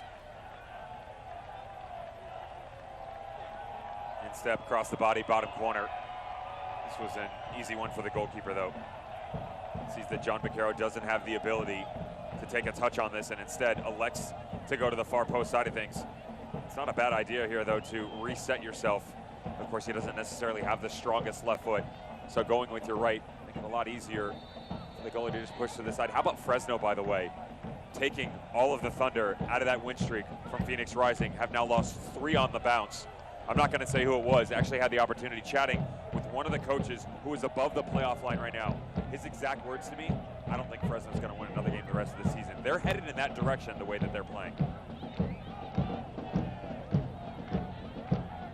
Certainly be an unfortunate finish to the 2019 USL Championship season with the reporting that's been coming out from The Athletic and other sources. Still have to see where that's going to go, but they have not been in good form recently.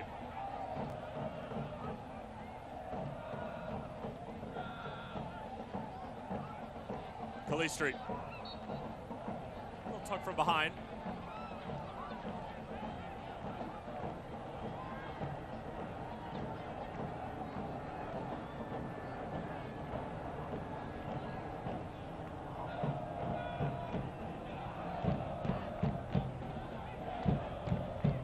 Dia.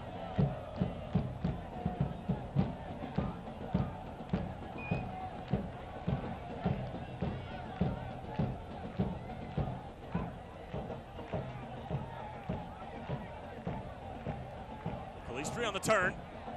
Encouraging from Phoenix again. Asante. John. Musa on the first time. That had some venom behind it. And the fans sitting in the suites almost caught an extra little surprise.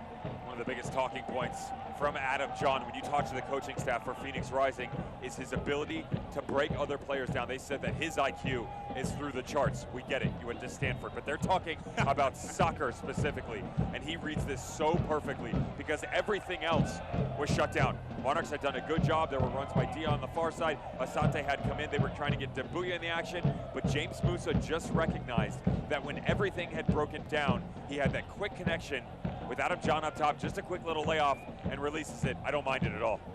Kalen Ryan is getting some final instruction from Jameson Olave in the Real Monarchs technical area. Getting set to come on as the first substitution of the evening.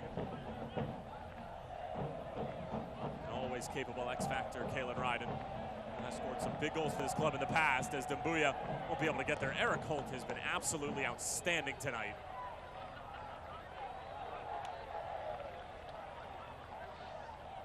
Said that the overall communication from the Real Monarchs towards the end of the first half had started to lack. They got quiet. That's what happens mentally. You start to break down. When you're chasing for this amount of time, it's very taxing on you. And with Kalen Ryden coming on, I wonder exactly if you're going to put him in an outside back position. Sante beat to the ball by Plua, and a corner kick coming up brought to you by Carvana. We're being told that it's Steve Yasso is going to come out.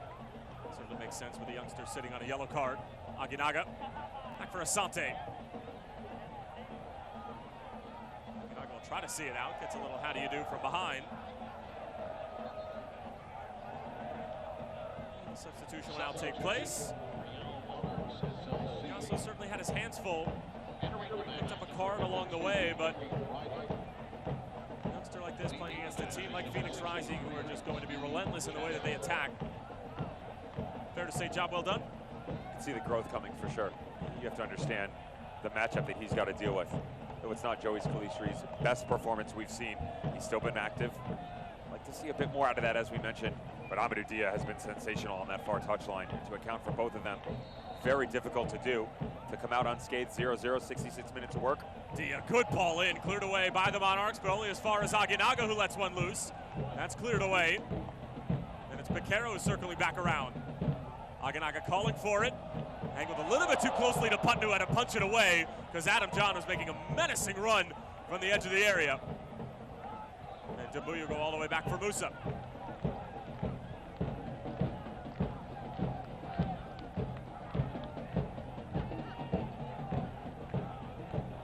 Asante. Wants to cut inside.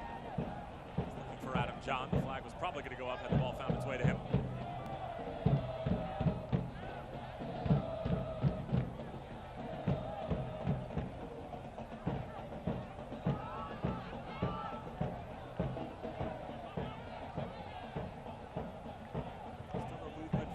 Phoenix in terms of who their first substitution is going to be.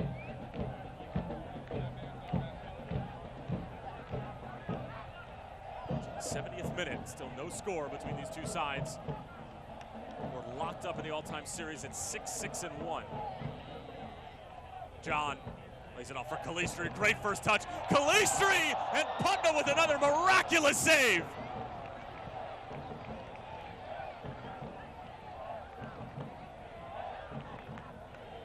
Dumbuya. Real purposeful run here. Squirts all the way through, but Andrew Putnam having himself a night here in the Valley of the Sun. Joey Calistri taking notice to our comments. He says, yeah, watch this. Lovely little interchange in the middle of the field, but it's the first touch by Joey Calistri. Watch him put this out in front of him. Really well done. Behind him, right heel coming all the way back in front of the body, putting on that beautiful left foot of his, bottom corner, but not to be outdone. Andrew Putnam once again steps up to the challenge.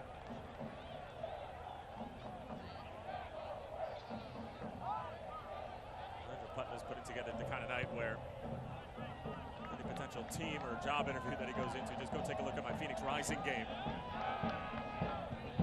from October 12th. As Adam John is taken down.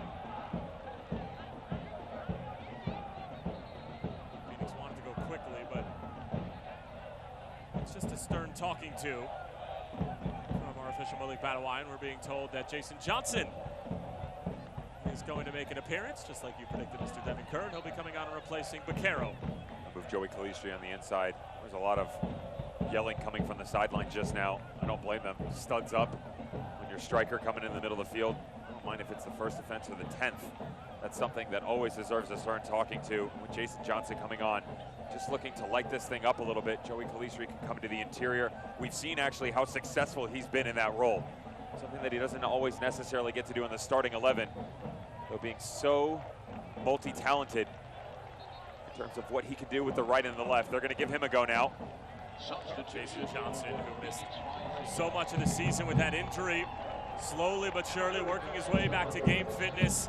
As you can hear, a crowd favorite. We spoke to him a couple nights ago. He said he's right there.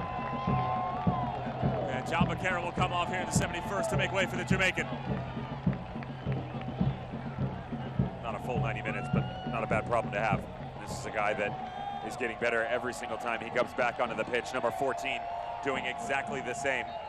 Sky's the limit for both of those boys, and Rick Schantz just hoping that he can continue this progress. As we mentioned, not just a team, but from an individual standpoint, come playoff time, want to be ready to rock. Musa trying to get to the end line, claims that he won a corner, and the assistant referee points to the 6. And Musa is going over to the assistant referee, Malik Badawi. Talking to Joey Farrell and some of the substitutes from Phoenix, including Luigi Mala, who are also arguing with the AR.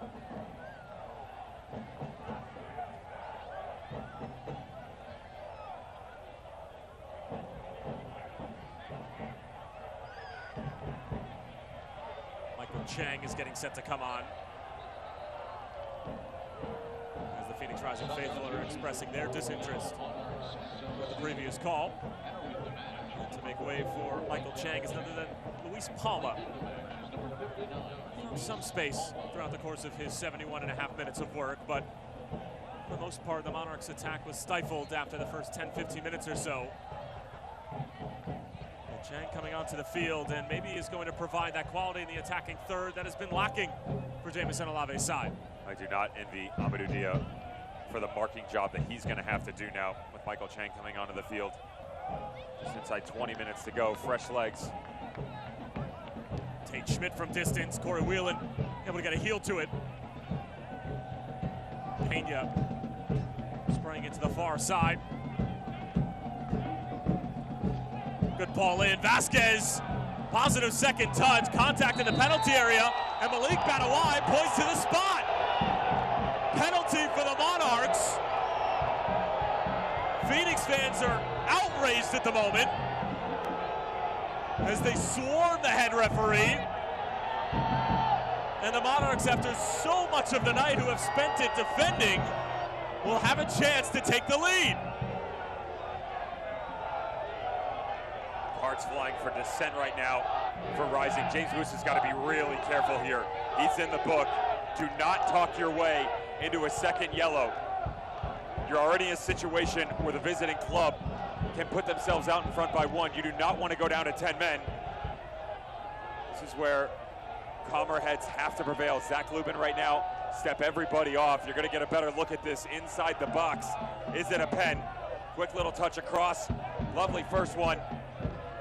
Hey, that's a hard one for me. You can see the two boys doing battle. Where does the left foot get him? Okay, that's weak. Shoulder to shoulder. They both hit their own feet.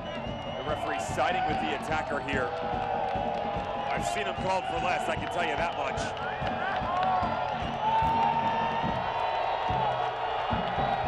Big opportunity for the Monarchs here. Zach Lubin awaits between the sticks. And it's Michael Chang with his first touch of the night. Celebrates in front of the south end. And the Monarchs, who have been in terrific form, take a 1-0 lead at the home of the 2019 USL Championship regular season Kings. It could prove to be a vital goal in their quest to chase down Reno in third place. We'll have to wait and see. For the moment, Phoenix 0, Monarchs 1. We said, where were the goals going to come from? In the starting 11, only 11 goals, and the entire squad. Enter Michael Chang, 12 goals on the year. Let's make it 13. Bottom corner. And to be honest, it's not the best penalty. Zach Lubin's right there, but it hops up on him. Just puts it on his instep, comes across his body. Most assuredly silences the crowd. Some work to be done.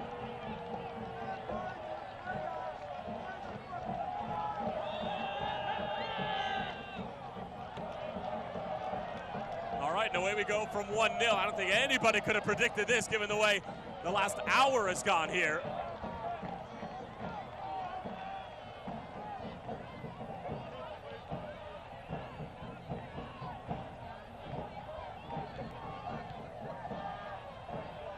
Now look at the confidence just oozing out of this young Monarch side. Arriaga gives it up for Coffey. Vasquez.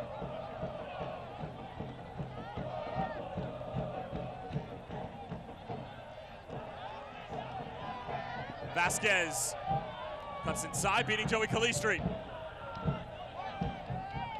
Schmidt on the first time. Diving header away from Amadou Dia, but only as far as the Phoenix product. Schmidt. Arriaga out wide. Beautiful football from the Monarchs. Here's Chang. He gets stood up by Dia. And that's exactly why Dia took home Defender of the Year for the club awards ceremony a couple nights ago.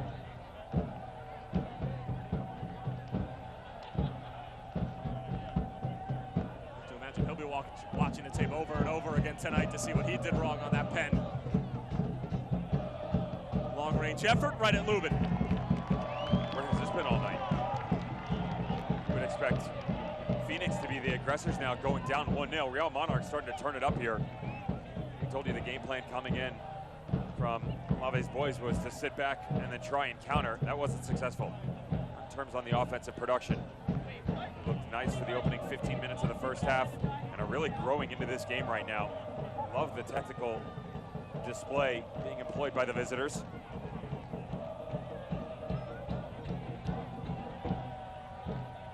Dia asking for a little bit of help, slips one through. Here's Jason Johnson on the move. Cuts it back, finding Aguinaga inside the penalty area. Aguinaga trying to split a triple team. No penalty called by Malik Badawai, even though the fans want one in retribution for what they feel was a missed call on the other end just a few minutes ago.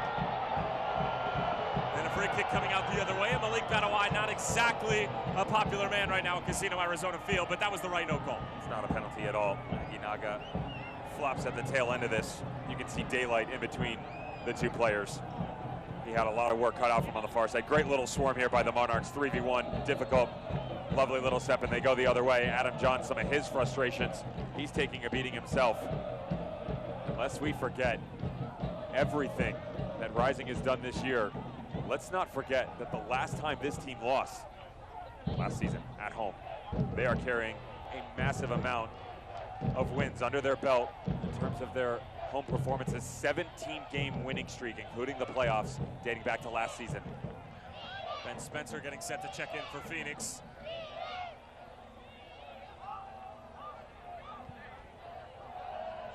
it up the channel. Bit awkward from Whelan. Monarchs are calling for a handball.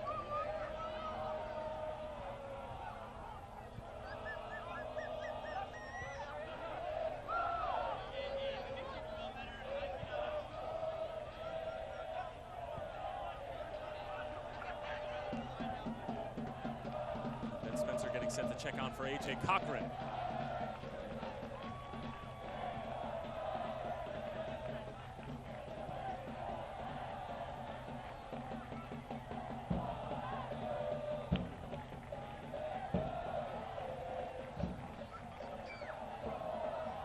Something that we talked to Rick Shantz about in the past. What would this look like if you had to go goal hunting? He's pulling out all the stops. Asante into the penalty area. Putnam able to claim it before Adam John.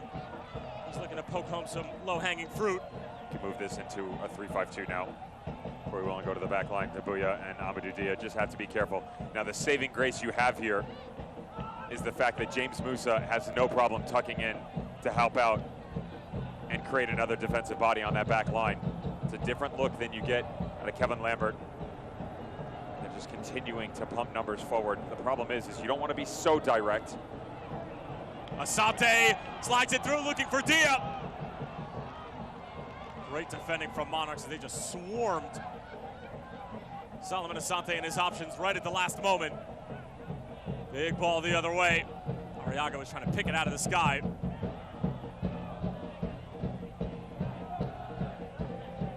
Last loss for Phoenix Rising Football Club here at Casino Arizona Field.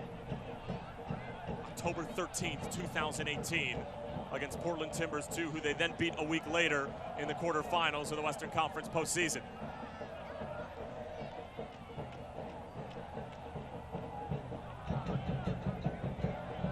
Arriaga takes it over the top. Michael Chang, who already has one goal tonight, races onto it. D out to defend. Chang into the area. Chang sends it across, and it was a great ball, and it just skips past Coffey. I don't think he expected it to get all the way through. Phoenix come away unscathed, and now Ben Spencer's going to come on. Massive amount of patience by Michael Chang on that far touchline. Really well done to just allow this to develop. He know that Coffey is going to get there eventually. Coffey actually two-stepping in the box, faking to the back post, and at the tail end of it, coming all the way to the near side. Just couldn't get a body on it, and they are going to do it. They have pulled another string here. A.J. Cochran, well done, next to Corey Whelan on the back line tonight, but his night is now done as they go chase the equalizing goal just inside 10 minutes. They'll shift into the 3. They're going to overload up top, and Spencer sit just underneath. It gives you another look in terms of a big body to go the aerial route, something they haven't necessarily explored a whole bunch tonight. Khalil Street. Asante scampering towards the byline. Asante into the penalty area. John's header towards the far post, and it's just wide.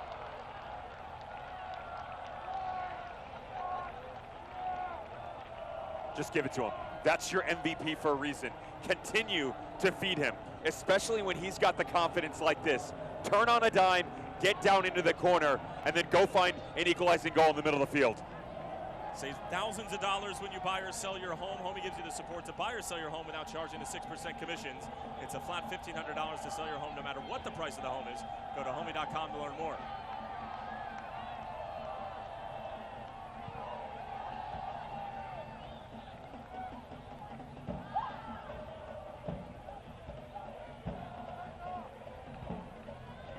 John challenges the header with Plua.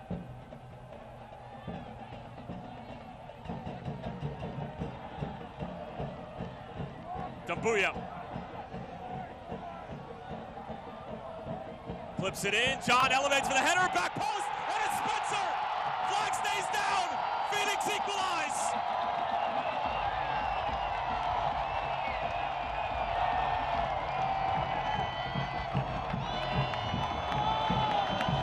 Very few times this season has there been a night where they don't have the magic.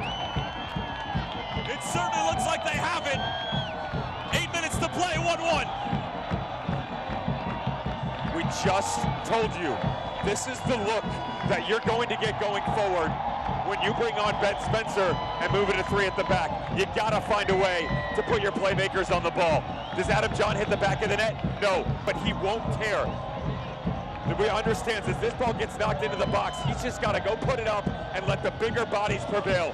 Beautiful little flick to the backside. If it goes in, great. But Ben Spencer, trailing on the back post in a substitute role, comes on, gets the boys level, and watch out. This is going to be a wild ride for the final few minutes.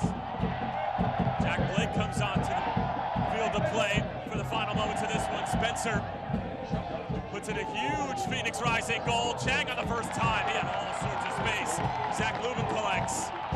How good have the substitutes been for Phoenix towards the end of the season? You think of Joey Calistri against New Mexico United. You think of the substitutes made in the most recent game against T2, coming on and making a big impact. And now Ben Spencer, who's added to the laundry list of super subs for Phoenix Rising Football Club. Replaces Vasquez.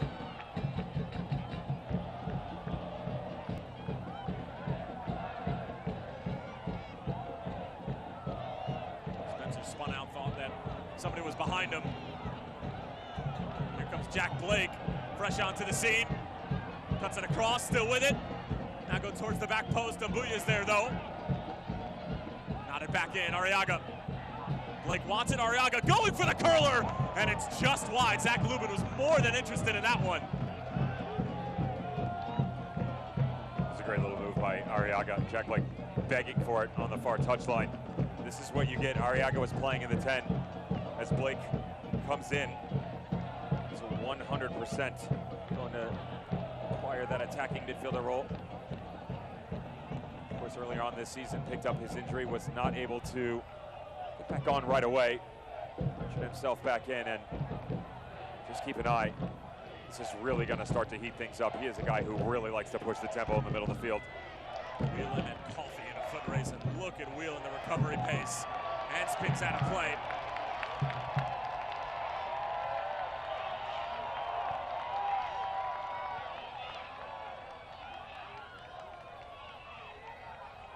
Phoenix in the return home since winning the regular season title, looking for a dramatic curtain call. Musa, a good challenge. Sean trying to get there, but he's a little bit tardy. And now look at the space for the Monarchs. Blake, big sweeping ball. It's over Diaz's head. Was there a foul at the edge of the area? No. Well, now it's going to be called. It's a late whistle, and it's a yellow card to boot for Diaz. Watch out now. Just talked about Jack Blake, the substitute. He's one of their set piece specialists. Michael Chang will stand over this as well.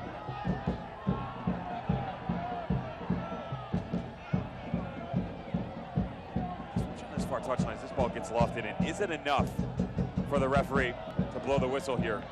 Gets it behind him. And the problem, what he does wrong here, is that he reaches his arm out. You might have been able to get away with something if you pull back or even just keep it close to your body. When you overextend that arm at the tail end of things, you give the referee that suspicion of doubt.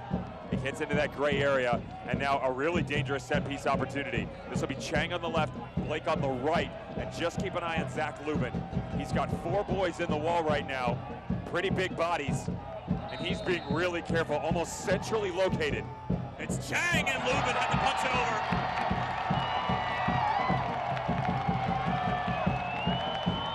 Back and forth we go. This is the right move by Zach Lubin. He knows that both of these guys are really good in dead ball situations. So he just sits in the middle and allows it to develop. He is gambling a little bit by putting himself that close because he's got to track and cover both sides of the ball. A lot of pace on this. It's probably going over the top, but better safe than sorry. Ensuing corner for the visitors. Looked in at the near post and almost skipped through. Monarchs will get another bite of the apple.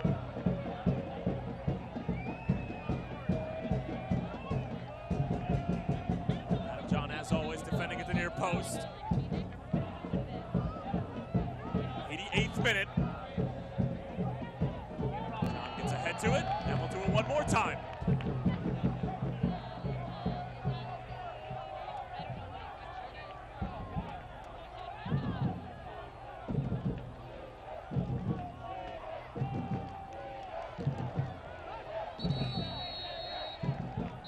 whistle before. And now tempers flaring. Malik Badawai is holding a red card. Let's see who he's going to issue it to.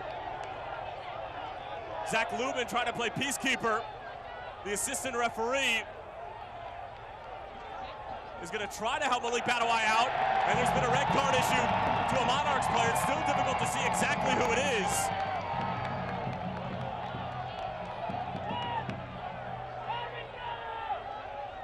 It's Corey Whelan and Conrad Plua, who have both been shown a red card.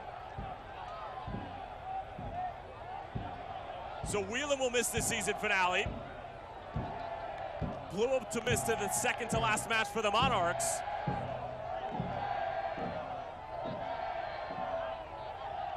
And both teams will finish with 10 men.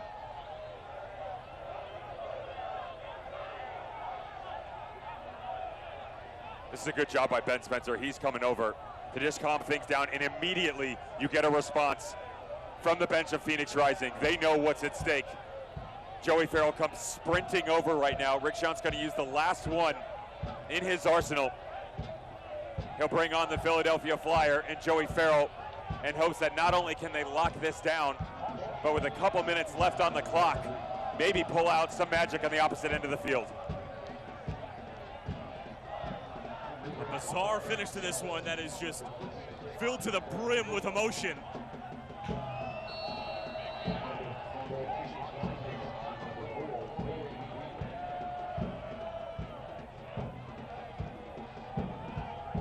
Ball curled in, nodded away by Musa.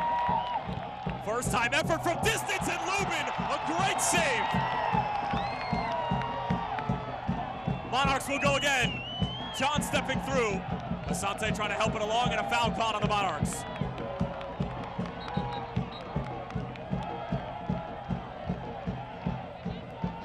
And Joey Farrell is going to come on, and he'll replace Jose Aguinaga just so that they can make sure they get one center back on the field. They already sent on Ben Spencer for A.J. Cochran.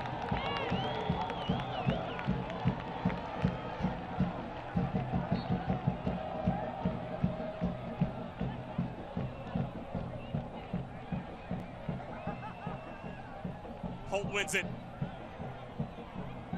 Spencer gives it away. Blake wants to release Coffey. Good ball the other way, but Joey Farrell has it covered. We'll have 4 minutes of stoppage time. Look at who's coming to the near touchline. Jason Johnson rotating to the right. And Tabuya's got to get around him here. Then let him cut inside and go on that left foot. Johnson switches for Dia. In for Adam John, but a bit too high, even for the 6'4" Stanford man. Hard to time as well. The ball's got a weird trajectory on it, enough pace as well. Thought he could redirect it, but to get this right is going to be something special. He's got the challenge in on the backside too.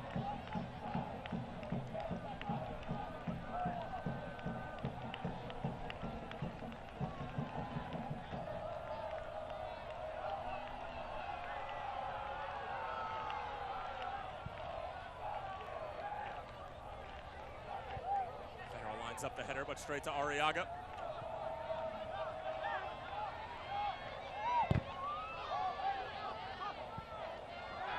Looked like it bounced out of play, and now the foul is going to be called against Phoenix and Joey Farrell. And a dangerous set piece coming up for the Monarchs, and they'll get their bodies forward. Coming up next on Your Phoenix CW, it's Batwoman, an affluent heiress, returns to Gotham City to protect her father, who runs a militia that protects the city with firepower from a criminal gang. Batwoman is next on Your Phoenix CW. Stage is set for the Englishman, and Jack Blake.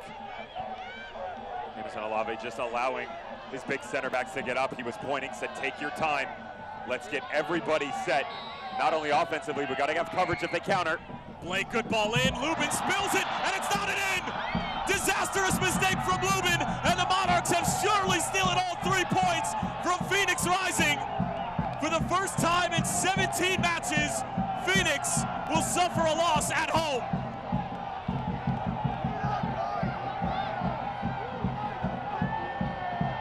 You gotta feel for the goalkeeper right now. Utter despair on the face of Zach Lubin. It's in traffic, yes. There is a bit of time here. Immediately, Ben Spencer grabbed the ball, went the other direction. They have a chance to get equal. It's going to be a close one. This is just a beautifully floated in ball by Jack Blake. You put it up there, and really similar to how Rising got the equalizer, let someone go make a play. Still, goalkeeper has to do better in that situation. Hold on just a second. Kalistri back to goal. Spencer, Asante still shimmying his way through. Asante sent in, shouts for a handball, and it's not given. Putna avoids conceding the corner. Or does he? No, it will be a corner for Phoenix. If you're Phoenix, you can't argue right now. Do not waste any more time. Get to the corner flag. Asante, get out there immediately. They're going to go quick. Dia back in for Asante. Solo. Menacing run. And it's on the wrong side of the post. It took a deflection. Utter drama here in the desert. Do Phoenix have one last gasp in them? Asante sends it in, JJ. It was at the near post, but he sends it over. It's going to chomp up another 20, 25 seconds here, although the referee coming over, he's played this game before, wants him to speed it up. I promise you, Putna won't mind taking a card in this situation, just allowing the clock to tick away. Jason Johnson had put himself in a really good spot. It looked like he just couldn't get the angle right, came off of his shoulder. Is that it for Rising tonight? And if Real Monarchs, much like we saw Fresno a few matches ago, tamed the beast.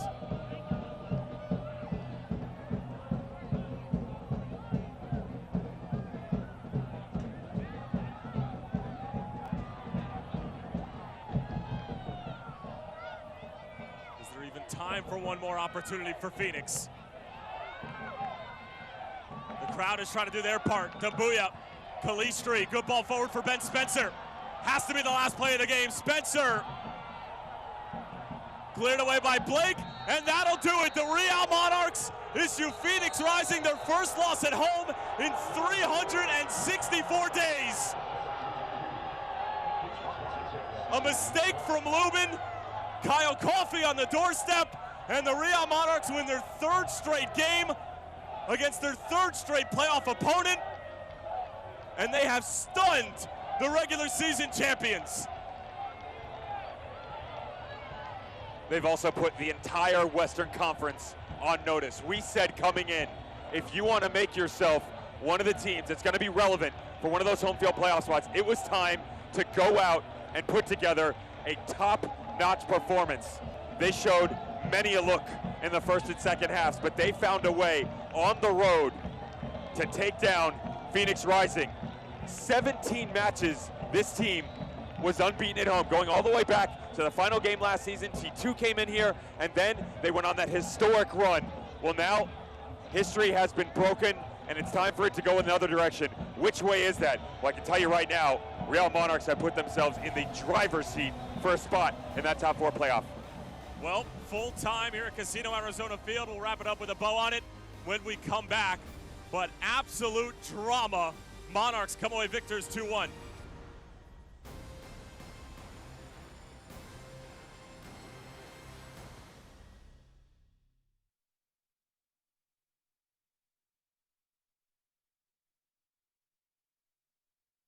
We're Carvana, the company who invented car vending machines and buying a car 100% online. Now we've created a brand new way for you to sell your car. Whether it's a few years old or dinosaur old, we want to buy your car. So go to Carvana and enter your license plate, answer a few questions, and our techno wizardry calculates your car's value and gives you a real offer in seconds. When you're ready, we'll come to you, pay you on the spot, and pick up your car. That's it. So ditch the old way of selling your car and say hello to the new way at Carvana. At Arizona Federal, our passion is to help out the community where you live and work, because where you bank should make you feel good. Show your support for the home team with the Phoenix Rising Visa debit card. When you open a new account, you can score $100 just for using your card when you shop. How's that for an easy goal? Be a part of our commitment to the community. Arizona Federal Credit Union.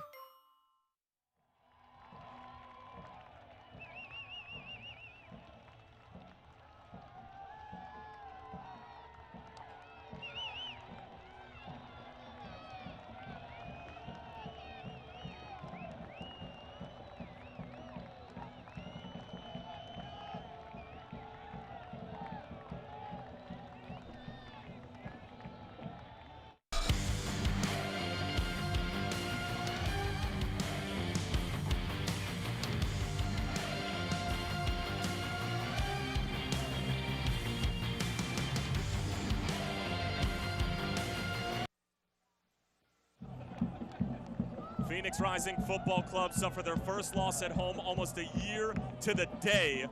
It was October 13th when they were taken down by T2 last year in the Valley of the Sun, and on October 12th, they suffered a defeat to the Real Monarchs to snap a 17-match unbeaten streak.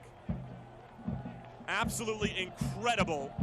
Phoenix fought until the very last moment, but it was a mistake from Zach Lubin, who is usually so sure-handed, one of the front runners for USL Championship goalkeepers of the year, and somehow, some way, the Monarchs were able to grind out a 2-1 win.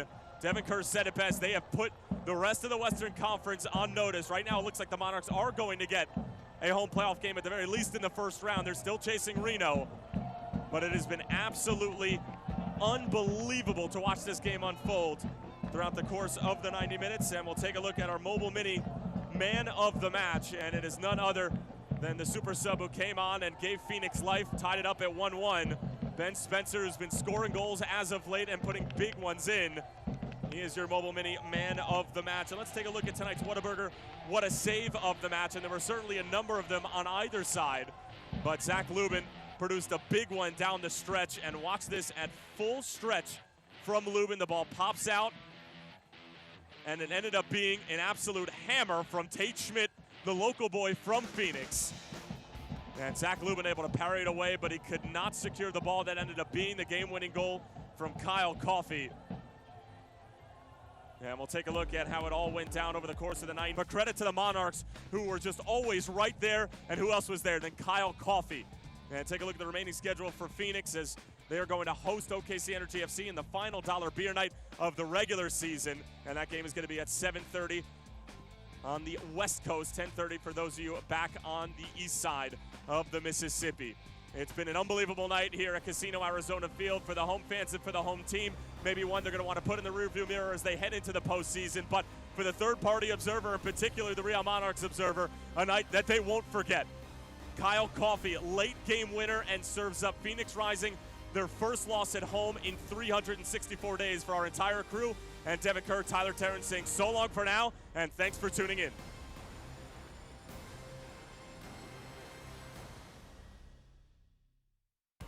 This copyrighted telecast of the United Soccer League Championship cannot be retransmitted, rebroadcast, or reproduced without the expressed written consent of the United Soccer League Championship.